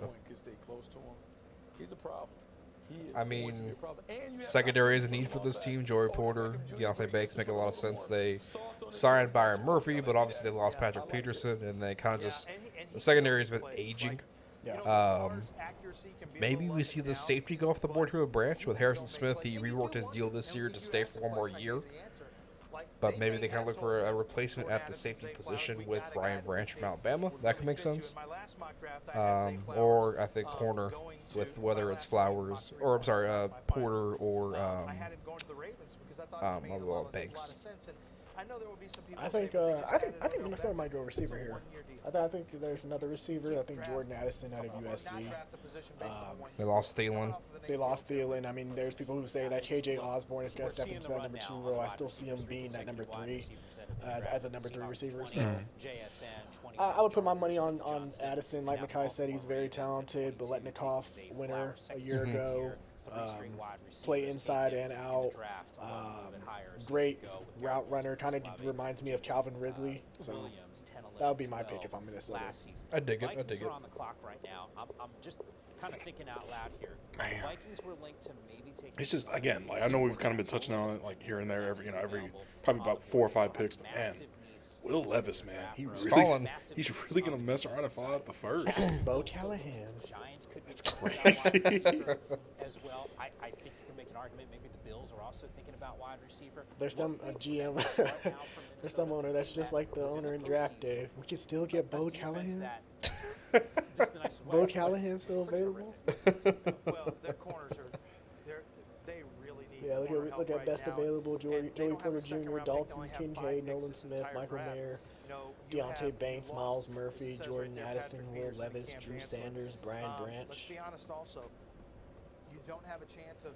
You could look at Hendon Hooker, but man, there's just so much talent in this draft. Again, like not like a lot of people have alluded to, not a lot of top end talent, but guys that again are gonna have productive careers, gonna be key contributors on teams, championship teams potentially, especially at this point in the draft. So. There's still a lot of good guys out there. How about this? If you're Dallas right now, you're about to be on the clock, and you might have the option of choosing between Dalton Kincaid or Michael Mayer. Yep. Or even a guy like Joey Porter if he keeps slipping. Yeah. So good position, Dallas. Good position. At this point, though, I'm changing what I said. I want Nolan Smith. If Nolan Smith is going to keep sliding, man, I want him on the other side of Michael Parsons, chasing quarterbacks around. I still want the guy. If I'm the Saints, I think Miles Murphy is still being on the board. He's beautiful. Okay. And if he can slip, I'm all for it. No Osiris Torrance. I wouldn't hate it, but I think at 40 we can get Oliva from TCU. I mean, honestly, if I can drop Andrews Pete's ass. And I think, you know, they reworked his contract this offseason to save up cap. Who, But basi- Andrews? Yes. So basically, the way his contract is set up, he's essentially done after this season. So if they draft Oliva here at 40, I'll be for it. No? You want to leave him? If he's there, I want to leave him. But you're going to trade for Dalvin Cook. Shit, that's a third-round pick. DeAndre, did you see the value right now? We are not- RBs are we going. we are RBs are going 8 and we are- 12. Man, we They're are going not, look, if we trade a second-round pick for Dalvin Cook, I don't want it. F. Fuck that. F. It's F grade. Yeah, that's an F grade. I don't want to trade no damn second. Giving all these running backs F grades. Yeah, bro. I'll trade a third round. Trade a third round for Dalvin Cook, sure. Third round, maybe like throw in a fifth next year, or chill. I'll throw in Cedric Wilson's ass. Get on, hop on that plane, Cedric. Take your ass to Minnesota. Back a little bit, stay in the first round, and add a little more draft capital this year. But if it hasn't happened so far, I don't think it's going to. Fingers crossed we get Dalvin, bro. We get Is Dalvin. that the that's the view so far? Yeah. Yeah. Like Dolphins right now, like if there's play, like I want either DeJuan Jones if he falls at 51. Love him. I think he could play the challenge Austin Jackson for that right tackle spot, which hopefully he takes that I'm shit. looking at this Austin division right Jackson now, and just you're right. I think the ain't Lions, it. the Vikings, Avila out of TCU, I would mind him. Darnell Washington. So the Lions, Those would probably be like my I look at what primary they three did that I hope today last with at their 51. 2 picks and getting an offensive and a defensive guy. The Vikings, maybe they go offensive guy. Like this, all of a sudden, we know what the Bears are. Interestingly enough, according to Kyle Yeomans, who we've had on the show before from the DallasCowboys.com, he's now saying the Raiders and the Chiefs have called up about trading back into the first with Dallas. Dallas declined. Damn. I mean, I would too. I mean, literally, basically the Chef's pick, whatever you want. the world is your oyster right now for the Dallas Cowboys. There's a lot of guys that are here that you did not think were going to be here. So maybe Chiefs are trying to trade up for a receiver, and maybe Raiders are trying to trade up for Will Levis. Could be, or maybe, yeah. But they're trying to leapfrog me, so I don't like that. Because we've had the Chiefs leapfrog us one time, and the last time that happened was for Pat Mahomes. So, yeah, don't want that happening. By the way, shout out to Sean Payton. Saw a video of him on Twitter ripping a bong in Denver. For real? Yep. Yeah, look at him on Twitter. He was ripping a bong in Denver. So, hey. On draft day? On draft day. They ain't got a pick. He ain't got no job to do tonight. He just watching for entertainment purposes. My boy trying to pull a Tunzel. And the Vikings look very happy in their war room, so kind of makes you wonder what is the selection here for the Vikings. Also, shout out to whoever leaked that video of Laramie Tunsil smoking that bong on draft day. Changed your life. Changed our life. Not even for us picking Laramie Tunsil. It's the fact that we picked him and then traded him for all that draft capital that now Changed your franchise, that basically. just yeah changed our franchise. Yep. So, thank you. Laramie Tunsil deserves a statue outside of Hard Rock Stadium. It's him in that bong. Yep. Him in the gas mask. It should the statue should be him in the gas mask. Yeah, It shouldn't be just him. It should be him in the gas mask. Exactly. That's what it should be. So so you guys both lean towards wide receiver here for the Vikings, right? Yeah, I'm gonna go with wide receiver. Mikhail, you think it's wide receiver? At this point, you got to help out Justin Jefferson because people have tried rolling coverage, but he's a super talented receiver. He just beats it all the time. But if you really want to round out this team and you're committed to Kirk Cousins, honestly, even though there's only a year left with him, I think you go receiver here, considering the receivers that are still left on the board. Still talent. Yeah. Talent again. Probably you didn't think was going to be available at 23, considering at 19 the first wide receiver got taken. So. All right, let's find out what this. And don't be surprised. There's another receiver. I know he's viewed as a second round, but don't be surprised if a guy like Josh Downs happens to sneak into the first round. Would not be surprised. Out of North Carolina. Okay, here is the pick from Goodell on the Vikings. With the 23rd pick in the 2023 NFL Draft, the Minnesota Vikings select Jordan Addison, wide receiver, USC. There it is. Jordan Addison going from There it is. Southern California to cold Minnesota. But he's in a dome, so it's okay. He's in a dome. We had Jordan Addison. Or I guess, yeah, it's a dome. I don't know what you call that. It's a masterpiece of a stadium. But this obviously is a great fit. And now Does Will Levis fall to round 2? Comps are. I spent a lot of time in my career covering basketball, but Does he fall to round 2? Most likely, yes. If he was younger, I would say, ooh, Giants. But Giants gave Daniel Jones that extension. Addison, Right. Yeah, he did get extension. Yeah. Yep. So, not the biggest yeah, 40 million a year. Will Levis being 24 years old is just not conducive to the contract that Daniel Jones has, and when you would project Will Levis to start. Right. So, But I like this pick. I love this pick for Minnesota. He now arguably plays with Like, yeah, this is, if I'm them, this feels like numbers are half of what they Justin Jefferson falling to us. Yeah. In that draft class. Why Yeah. didn't he dominate the Pac-12 like he dominated the ACC? And so Wow. because of that, What a I like those shades. They think about the old days with the Vikings with Randy Moss and Chris Carter, like maybe trying to replicate that. And Brad Johnson is Kirk Cousins. Yeah. There you go. This Sheesh. guy gets it. It all comes together now. Yeah. Jordan Addison, I think, is And now we have the Jaguars on the clock. impact he's going to have. And the Jags, I mean, they had. Actually, it's the Giants now. They traded. Oh, the Jag I just got a notification. Giants traded up? Yep, traded with Jacksonville. Okay. Will Levis. Oh, Calvin Ridley. Oh, see? Calvin Ridley. See, we know what we're talking about here. Tempo We know routes, our stuff. Smooth, fluid. Yeah, I agree with all those points. A great adjustment to the ball. Right. Like he knows how to track it downfield. When it comes to maintaining momentum through breaks, I just, I think that life is going to be a little bit tougher for him from a getting open standpoint.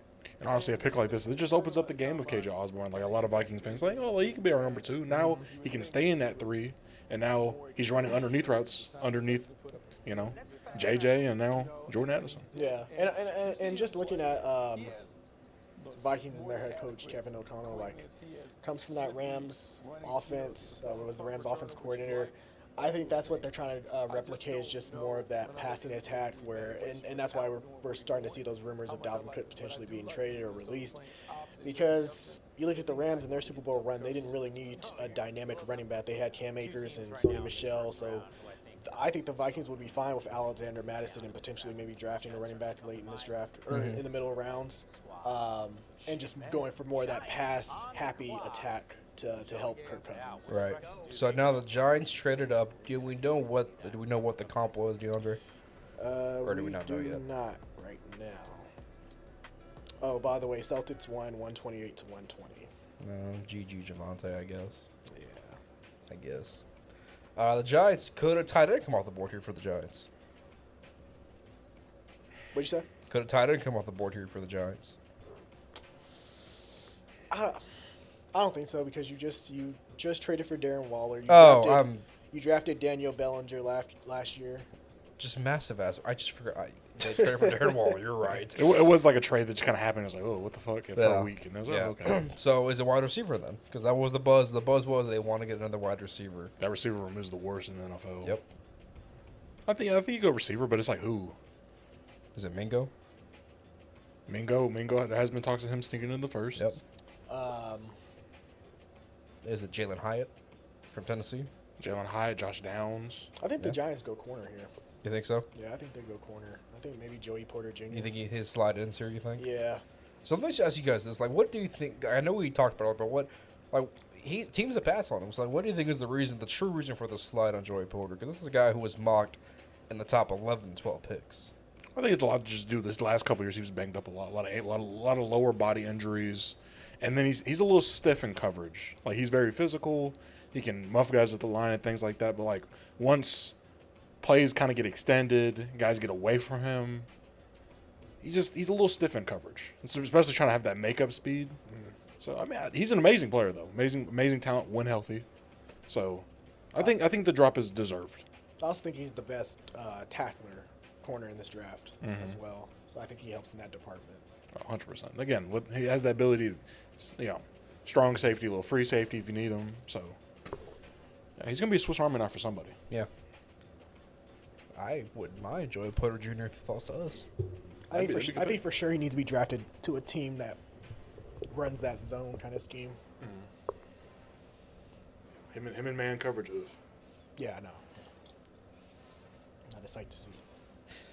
So, who's going to win the NBA Finals? Shit, I think it's the Grizzlies personally. That's the wine talking. Damn, you drunk. I'm gonna go. Dylan Brooks can be MVP. I'm gonna go with Phoenix. Oh, you think it's Phoenix? Okay, that's fair. Basic, but okay. Oh, there we go. Number 24 picked for 25, 160, and 240.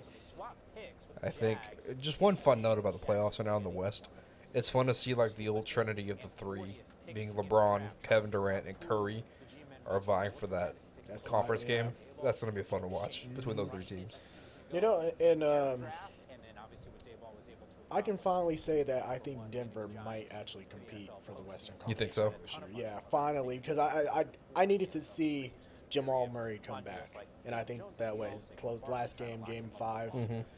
I finally got to see playoff Jamal Murray before he was injured again. So Yeah. I'm confident about Denver moving forward. I always like heading into the playoffs. I was like, Right. Denver just seems kind of overrated to me. It's the same story every year with them. Yeah, same year, same story. So there's the Giants' war room. They look rather happy here, and it's going to be interesting what the Giants do here. They made the playoffs. I think the Giants easily overexceeded expectations year one with Brian DeBall. They bring back Daniel Jones, bring back Saquon Barkley. They added some help, being Paris Campbell from the Colts.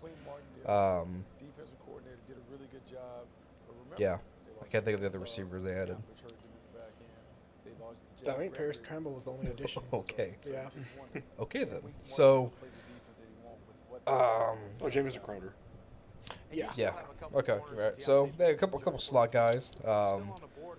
But now I think the guy they wanted to take was Quentin Johnson, just because he's that big-bodied guy. Oh, another trade. The Bills are now on the clock. After they just lead the Cowboys. Dallas. No, they lead the they traded with Jacksonville. I think this could be Josh Downs potentially. All right, here comes the Giants with the pick on the clock.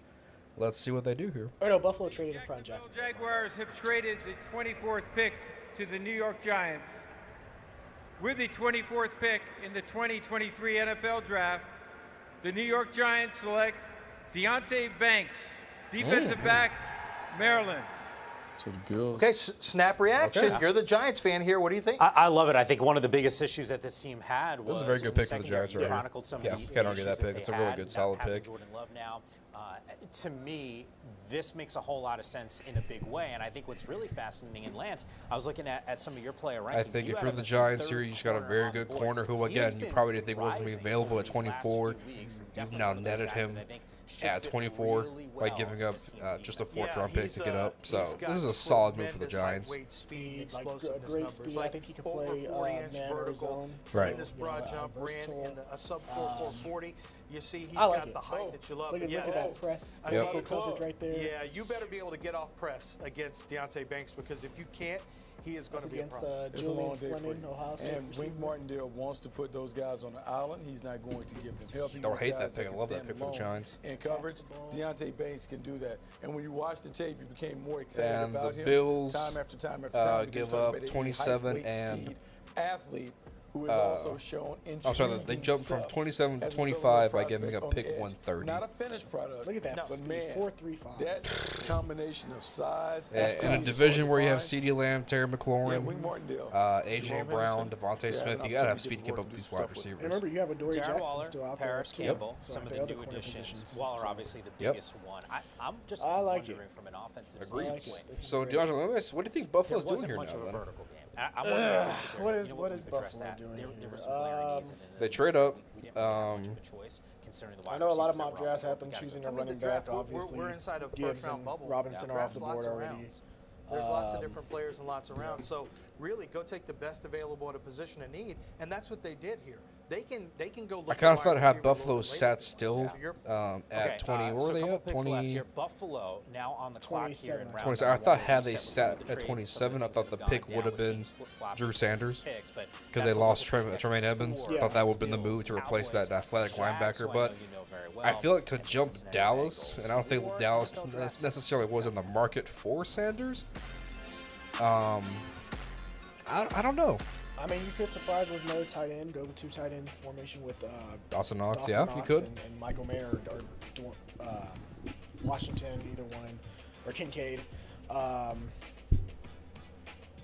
Trent Simpson out of Clemson, another guy, sideline to sideline linebacker that kind of replaces Tremaine Edwards, Tremaine Edmonds. And then, but I think this also could be, like I said, Josh Downs is a guy who could sneak into this first round. Do you think it's another wide receiver maybe? Yeah, another wide receiver for that group, because they do need one.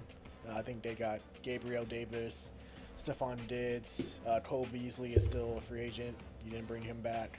Josh Downs could kind of play that slot. So I think that would be my pick if I'm Buffalo. Right. So I don't know. This is interesting. And again, if you're Dallas, you're sitting here at 26. You got no worries whatsoever, I think, because both tight ends are still available.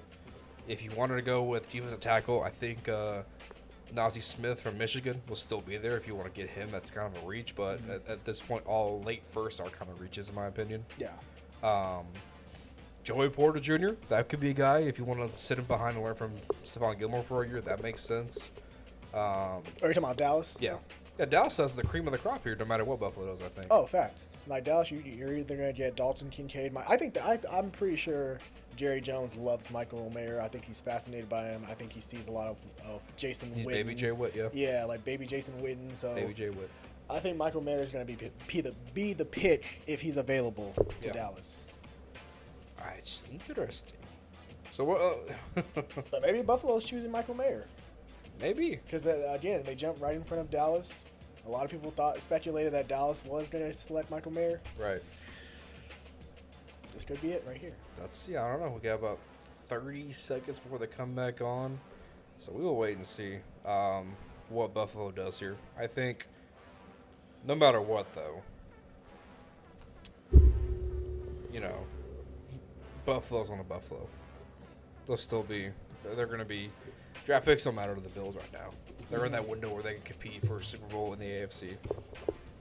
Is that why? That wine a little strong there? Yeah. Now that it's sat for a minute? All right, let's tell you about another trade that's gone down in this first round. The Buffalo Bills. We saw the Jags swap okay, so the Giants. The Bills were like, no. Again, I just think they'll move up to 25. The Jags. I don't know. I really don't know why you had to leapfrog Dallas. Jacksonville trying to add to their mix of draft picks this year. As you take a closer look at what's transpiring in Buffalo inside that draft room, there's clearly a guy that maybe another pass rusher. I don't know if like Nolan Smith. Nolan Smith, even Brian Brees. Another could be a guy who could play across the defensive line. I mean, with Brees, the only concerns are the injuries, but he could play all across the line, no problem. Because at this point, you might want to get a replacement for Ed Oliver, because I don't think he's working out. About trying to diversify. Maybe not worth, because he was a top 5 pick, wasn't he? Yeah, I think he sits overall. Yeah, so that makes sense. I think maybe taking the step that they thought. So now you have Stephon Diggs, who's kind of Murphy from Clemson could be a player here too. But again, you could have taken those guys probably where you were though, right? Oh, yeah. Because I don't think Dallas would have been in the market for an edge right now. No. I think it has to be a player that Dallas would have wanted. 2 tight end sets with Knox and potentially Dallas, maybe Jacksonville. They want to jump ahead of them. Right. So I don't know. Maybe. By now, and that would make a lot of sense with Dalton Kincaid. Maybe my gut's telling me it has to be for somebody Dallas wanted. Yeah. So otherwise, you don't trade up to get him. I think it's either one of the tight end prospects. That's what I'm thinking too. So either Kincaid or Michael Mayer. If not, surprise pick Josh Downs. Okay, so I guess we'll see. To quote the great boomer from ESPN, no one circles them wagons like the Buffalo Bills. And here comes Commissioner Goodell now with that pick. So let's see what the Bills Mafia has decided. The Jacksonville Jaguars have traded the 25th pick to the Buffalo Bills. With the 25th pick in the 2023 NFL Draft, the Buffalo Bills select Dalton Kincaid, tight end, Utah. Okay. So that is the reason why you jumped Dallas right there. Dalton Kincaid obviously is probably the best receiving threat among the tight ends in the draft this year. Not really much of a run blocker, but I think in that offense it doesn't matter. Now you can run 2 tight end sets with him and Knox. D1 tight end. I like it. Yeah, you split him out wide too. Yep. Touchdowns in the last 25 years. He's supreme. Yeah, I like this pick for him too. And again, I've told you this when we were on the last show. As a USC fan, I saw what he did against us. Yep. 13 or 14 receptions, 100-something yards. Dude was a monster. No matter what, he was always able to sneak into coverage and find ways to get open in the middle of the field. So I think that works well with Buffalo and Josh Allen, kind of that safety blanket kind of option for them. But he's not. I mean, I think he's a little more loose than Mark Andrews, but just like Andrews, he has a chance to be a high volume. Okay, so now pass we have catcher. the Cowboys Fantasy football people out there, I think on you're the really clock. need to keep your eyes on Dalton Kincaid in some of your Jenny said, "Go dynasty Cowboys." leagues I wonder if because that's Jennifer. He's got a chance to be. He is a big wide receiver. Like He's a big Jennifer, wide receiver. From Flag Football, Jennifer? Jennifer, Javonte's girlfriend, Jennifer. Okay. Yeah, could be. You'll see in these videos, like, So let's that's see, a Makai. razor-sharp cut You right joined there us out of just his in break. time, buddy. His focus and concentration. incredible. Just a Game quick he had recap. against The USC Bills jumped was you easily the guys to best take game, Dalton I think, Kincaid. for any pass Makes a lot of catcher sense. I mean, in Dalton college Kincaid football. And I mean, was including projected to the wide receivers Cowboys for if he any had fallen game to some other than mocks. maybe Yep. Jalen Hyatt, The five Giants touchdown took game Deontay against Banks. Alabama. But Dalton Kincaid, Which I love that. I love that pick. I think he's one of the better cover corners left for their scheme. I think that's all that's happened, right? Was that just the two? There's those two picks, right? Yeah. Yeah. Okay. All right, buddy. Your Cowboys on the clock. So I'm gonna throw it to you here. What is going on down there at the Star in Frisco? Work the middle of the field. Who are you banging the table for? Who are you banging the table for right now? If I was going off of feel right now with what just happened with the Bills helping us to get Dalton Kincaid, I think this 100% means Michael Mayer. But the optimist in me is like, hey, wouldn't mind a Joey Porter Jr. Wouldn't mind a Nolan Smith. Okay. And I feel like this defense is really coming into form, and I feel like one more piece could put it over the top and really solidify a top 5-7 defense. So let me ask you this then. So say if the Cowboys do go the route of Porter or Nolan Smith, does that make the Cowboys defense the strength of the team versus the offense, do you think, with the inconsistencies? I would say so. I think Dak brings down that offense pretty decently. I wonder why you think that. Because he's ass. No, I think, again, I think the offense is always going to score points, just the nature of the play calling and the guys that you have. I just feel like if we can get one more guy that he could add a couple of key stops here and there, chef's kiss. See, I would wait for like the second round of draft corner. Like I like Tyreek Stevenson out of Miami for a second round. He came up a lot. That's a guy I personally would like for Dallas if they waited on corner. I say, man, look, Michael Mayer, Jason Witten type. Makes too much sense. It makes too much sense. Like my comparison for Michael Mayer was like a little more of a stiff, less flashy Travis Kelce. Bills fans I should see be that too. thrilled. Another offensive. But here's the thing, if I'm Dallas, and this is a team that has, by the way, Will McClay, give him his roses. That man has drafted exceptionally well since he's taken over for the Cowboys. I think I saw a statistic on Twitter where I believe 6 of their last 8 first-round picks, and that's including last year's Tyler Smith, No, are you kidding? were named All-Pros at one point. The only other blemish was Taco Charlton. Briefing Taco 98 said this Datsun slander. Shaking my head. I'm guessing that's Tony. Yeah, There was that's a lot Tony. of talk of Dallas thinking about Pretty sure running that's back. Tony. I don't think that's the What did he say? here. He But said, Not now. exactly. this Dat Jameer slander, Gibbs now shaking off my the head. board. Yep. And Shaking a lot my of head. people mock Gibbs. No, let's really stick it to Dak. Let's put a little pressure. Will Levis, let's come on. Come on home, mail boy. Draft Will Levis here? Fuck it. What is the biggest No, need but I think this is a team that's all about value. Like when CeeDee Lamb fell in their laps a couple years ago, I think nobody in that building thought that could happen. I just can't see them passing on Joey Porter. I can't. He's too good of a player at this late in the draft. It's just again the versatility. Like there's so much versatility on this defense. Why not get another versatile Swiss Army knife kind of guy? Yeah, We're kind of hoping that because you still have Deron Bland, you're hoping that he becomes that number 3 corner. And I don't know, maybe Dallas doesn't want to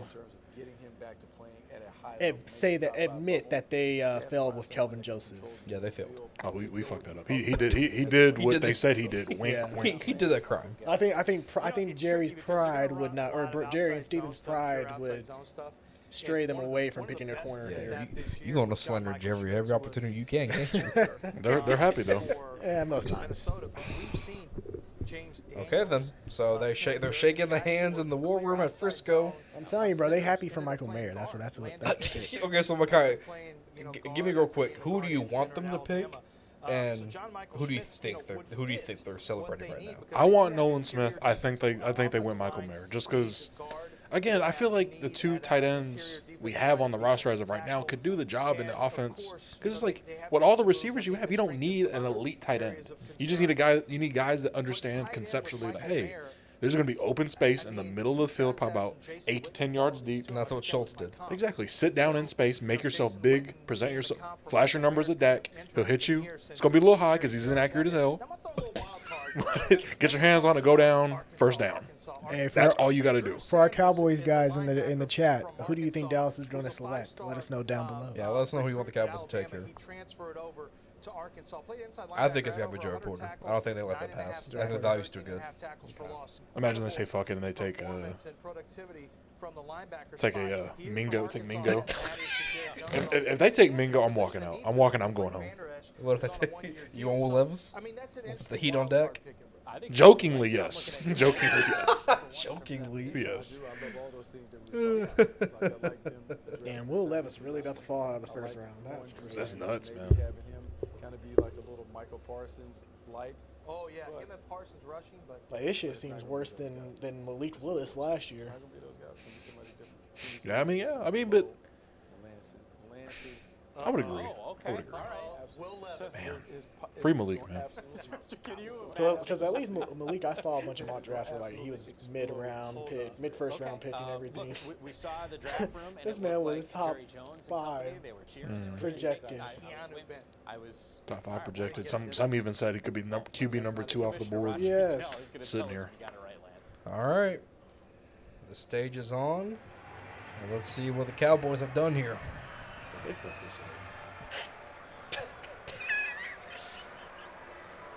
With the 26th pick in the 2023 NFL Draft, the Dallas Cowboys select Mozzie Smith, defensive tackle, Michigan. hold up now. Okay. Well, hey, look, Bakar. The pro comp is Marcel Darius. That's a big boy. That's a big. So you're telling me the guy that was competent for 2.5 seasons, and now he's probably somewhere driving a fork-wheelers? Not a forklift. He's a forklift. He's a certified forklift operator. Big Marcus. Oh my God! I mean, he was mocked to us, but it's like there's so many other intriguing pieces up here. Yeah, for sure. And this is the guy you take. Well, hey, you can't complain because you know what? How many years have you guys been clamoring for a big defensive tackle to be taken? I mean, true. This is the run stuffing nose that has athleticism. And with Jonathan Hankins getting up there in age, this is the replacement. You could have waited till the second round. Got what's his name? Hey, they don't need. They don't need to know that. You could have got Ika from Baylor. Yeah, true. Man, Brian Brzee though, looking like he's falling out of the first here. Jacksonville's on the clock. I could see Joey Porter being a pick here. I think with their secondary so young and still got moving guys around, it makes sense. That makes sense. And Cincinnati selects Michael Mayer. And I'm gonna say, as a Saints fan right now, personally, I'm enjoying this because we're gonna have the option of one of the 4: Mike Meyer, Brees, just like his last name. Brian Brzee, Miles Murphy, Joey Porter Jr. You're gonna have an option of one of those 4. I'm okay with that because again, I thought Murphy would have been gone. I thought Meyer would have been gone. Porter would have been gone, and Brzee would have made sense to be there at 29. But those other 3, I would have thought would have been there. Yeah.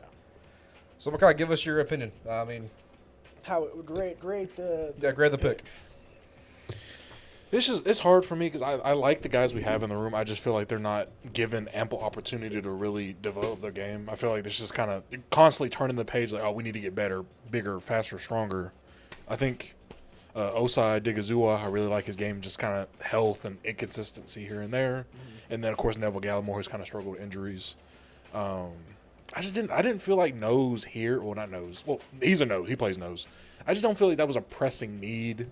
I feel like we have enough depth on that side of the ball to kind of cover it up. I would have went with a flashier Nolan Smith pick, a guy that for whatever reason is falling down here.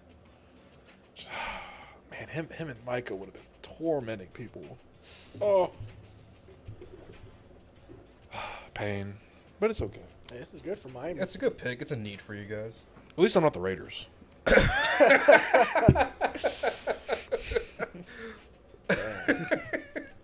Or the Jets. Jets took old McDonald at 15. But again, like DeAndre said, there's a lot of people that said he rivaled Will Anderson as far as speed rush ability. So, not a terrible pick, just not a lot of people had him mocked that high. So, But he fits with that rotation of pass rushers in that Right. Jets defense. So he'll be impactful. oh, 100%. 100%. I still can't believe Green Bay passed on a receiver, even after trading Aaron Rodgers. Hey, if it aren't broke, don't fix it. I mean, I think they're just evaluating the fact that like a Jalen Hyatt, a Josh Downs, Marvin Mims, like those guys that are going to be able to be explosive, which I think that's what they're looking for with their next receiver they add. They're going to be available second, third round. So I mean, hey, hold on, wait. Shit, You if I was never the know. Jets, I would have said, hey, bro, attach Torrey Davis to that damn trade for Aaron Rodgers. True. We'll take them off your hands. For Miami, I'm chilling right now. I think we're good because so far, since there's only been one tight end pick so far, that means potentially Dwayne Washington, Luke Musgrave. One of those guys could fall to us at 51 because we need a tight end after losing Gesicki. Gesicki's told you go fuck yourselves and went to the Patriots. I love him, but he just wasn't a fit with our offense. Yeah. I don't think he really fits in New England, to be honest. No. Tricked a couple times. Him and, like, Buffalo would have been interesting.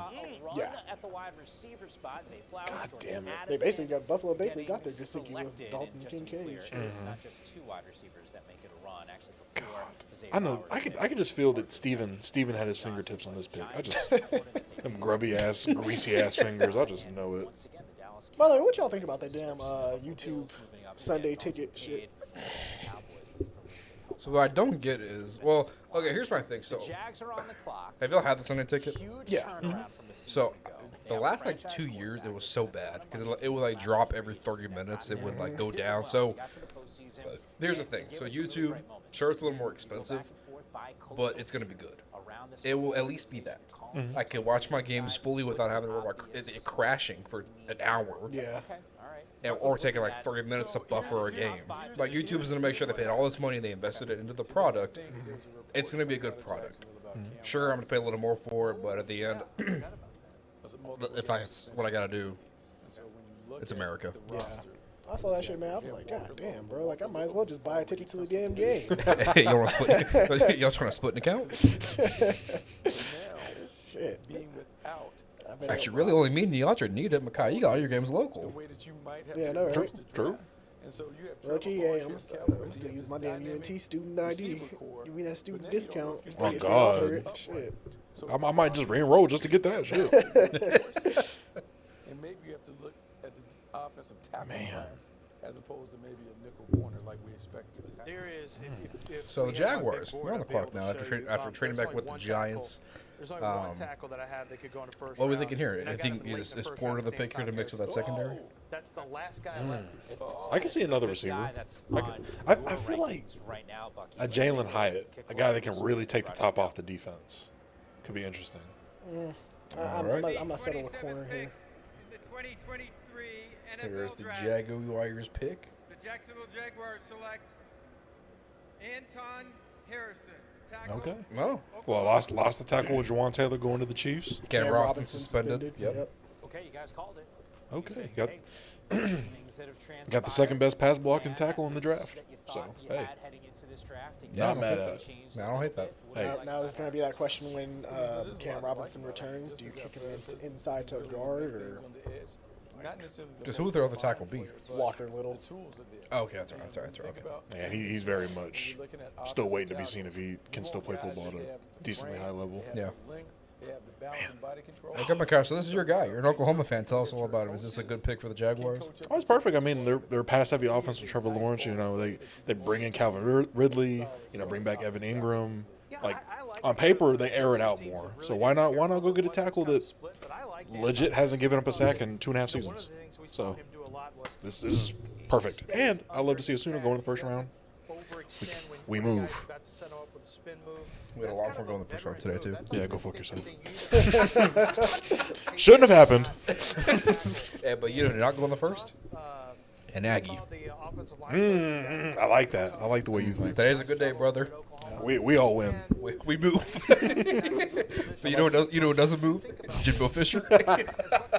Hey, you never know. Someone might take Antonio Johnson quick, real quick here. Hey, don't do that. Jesus Christ. If someone does that, they can do that all they want. Watch me, now that I say that. No. If he gets taken, I'll quit my job. Sorry, I'll call my boss right now. The job we just got. Quit my job. If he messes around and gets to the back end of this first, no way. It passes up a Brian Branch. He still hasn't gone yet.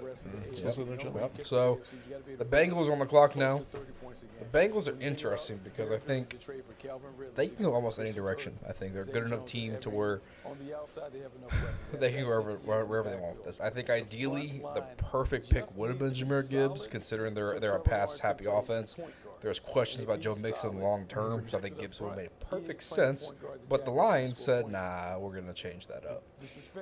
So they lost Von Bell. Could it be Brian Branch that goes here?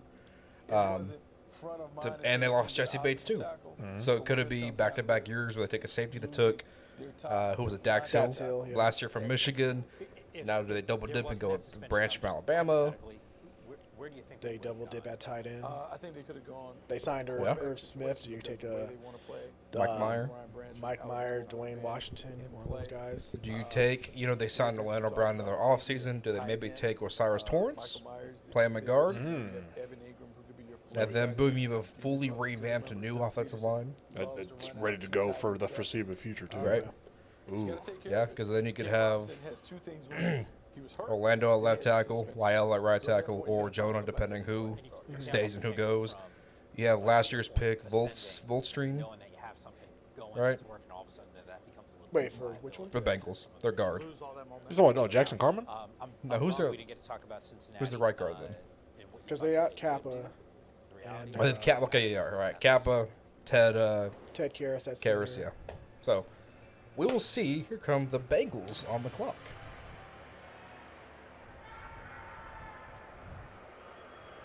With the 28th pick in the 2023 NFL Draft, the Cincinnati Bengals select Myles Murphy, defensive end, Clemson.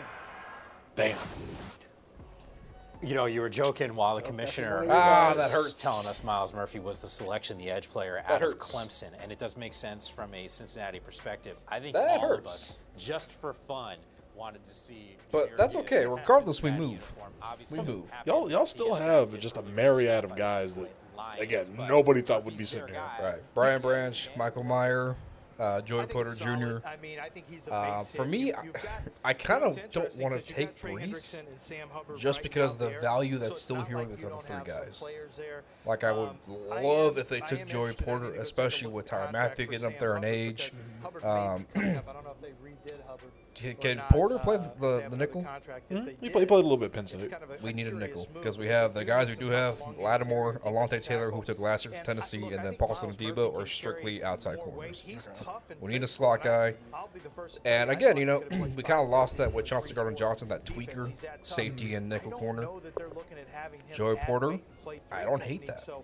I'm not sure where I he see a fits in surprise with here what being Cincinnati's doing. No, but I think for Cincinnati, someone like a they're chasing Keon the White champ. out of They're chasing Georgia. the Kansas City These Chiefs. guys kind of And risen up so some the you draft think boards about recently. The reason why they could not win. We all the know the game Saints. is they couldn't They get love to that shock ball us. down. They love to shock us with some of those guys that We deserve to be a day had two to pick add that end up being a rotation day of one surprise. So Peyton Turner. So Yeah, that happens. Because they had that deep They could pass repeat rush, so that. maybe they wanted to go after that. Oh, man. Philadelphia doubling down on that pass. But I would go with Porter or Michael Meyer. Though that would be my ideal selection here. Yeah, I think they shock us. I think they go In just a couple moments. because again, like you said, I think they like the outside corners they have. Or Nolan Smith. Close us out of round number 1 of the NFL Draft. I think they might shock us and go DJ Turner here at Michigan. Ooh. Jordan Lewis vibes. I don't like the vibes. Said it. I mean, but he's right though, because that is the Saints' philosophy. I mean, I don't know because Sean Payton's gone, but that's always been the Saints' philosophy is taking those guys that should be day 2 into day 1. No, real talk. DJ Turner, he can actually play. Like real talk, he can actually play. No. Like I jokingly said Jordan Lewis because the size comparisons are close, but no, I think he has better ball skills. I think he's a better tackle. He's more tenacious. He's feisty. I think he could play a role of nickel, a little free safety, kind of get mentored by the Honey Badger. You know, be in his back pocket. You know, be one of the guys he helps develop. So I mean, I don't think you should be mad at that pick. That's better than a Peyton Turner pick because he was mocked to be late first. Right. So, Joey Porter, man, damn, lost some money today. Yep. I need that pick, man. I need the Joey Porter pick. I think that's got to be the move for us here, or Michael Mayer, or no, I think it's gonna be it. But we'll see if I join you on the sad boy couch here in a minute. We'll see, or Nolan Smith. Nolan Smith. So that's what I love about not having a first-round pick. You don't have expectations today. Because you tampered and lost yours? Pretty much, yeah. Well, they had no evidence about the Tom Brady thing, but they had to punish us for the Tua thing, so they planted the Tom Brady shit just to course correct for how we did Tua. No, wouldn't that be something though for Michael Mayer? Because KC still has a first this year, right? Yeah. Bro, Casey gets Michael Mayer to pair up with. Oh my God! And to take over for Travis one day. No, forget it. You can line up Travis at the receiver. Fuck it. Have him strictly line up as an X. Good Lord. How helps out the run game. He's an amazing pass catcher. All-American 2 years. Bro, just give him the damn Super Bowl already. That'd be a very much Chief thing though. They've had some great picks that have just fallen in the lap the past couple of years. That'd be crazy, man. Damn. Hell, even if Mayer's picked, I still say shit. Take a chance on Darnell Washington too. Honestly. Yeah. Damn. Golly. Man, these teams early in the second, they got plenty of options. Good place to be right now. Oh yeah. Right. Great value. That's about to be on their way. Night number 1 of the NFL draft from Kansas City, 125. And we get the news the Saints traded out of the pick. In that city. No I pick honestly tonight. wouldn't hate that if we traded out. Still left. Just depends on what you get. Right. I feel like the most part of the returns people have been getting have been kind of meh. Right. Like here, late first, you probably would get. Probably get their second. Just don't be Will Levis. It's that simple. We'll find out if there's a trade. I mean, you just signed Derek Carr. Derek Carr's what, 31? Yeah. Yeah, I don't really know. You're safe from Will Levis today. And Hendon Hooker. Different. CJ Stroud and Anthony Richardson. Just in case you're wondering, Yeah, just as long as it isn't Will Levis, I'm okay with whatever the Saints pick here. I'm okay. Are we having a quarterback conversation in these? Because I want somebody else to be sad with me. He didn't have a first round pick. He's already sad about you. DeAndre, be sad. They got fucking Jalen Ramsey. Yeah, that was for the third round pick. Hey, yes, they won. They won. We used our first. We had one first round pick. We traded for Bradley Chubb. We're always going to have conversations. See, you traded for an overrated pass rusher. But I just don't see it here. him with Vic Unless somebody Fangio, trades in he'll be back to that for a quarterback and prime really wants Bradley one. Chubb again. But was he just really can't see prime? it. I mean, What's his highest career sack amount for a season? I'm thinking 9.5. Forget that. What's the highest amount of games he's played in a season? Damn. Over under. I'm gonna go over under 8. I'm going under. I'm hammering that under button. This is the one talking to you, Oscar. I'm sorry. That's funny, Alec. I could be asking the same thing about Michael Thomas. Damn. He got me there. Okay. I mean, for me, you got Juwan Johnson, Adam Troutman. Oh, boy, that was funny. I mean, Michael Mayer would make a lot of sense. Look, why are you laughing at quarterback's Dak? His highest and sack outside of rate that, I was know they need his defensive highest tackle sack total help, was which 12 his I'm rookie not year. sure you're Okay. gonna get Okay. a guy you love, and that's Respectable. fine. But again, Von Miller was there, so inflation. Take out the inflation. 6.5. How much did Vaughn really account for? Okay, here we go. The Saints are on the clock. Will Levis. Let's not do that. Let's see. With the 29th pick in the 2023 NFL Draft, the New Orleans Saints select Brian Brzee, Okay. There you defensive go. tackle,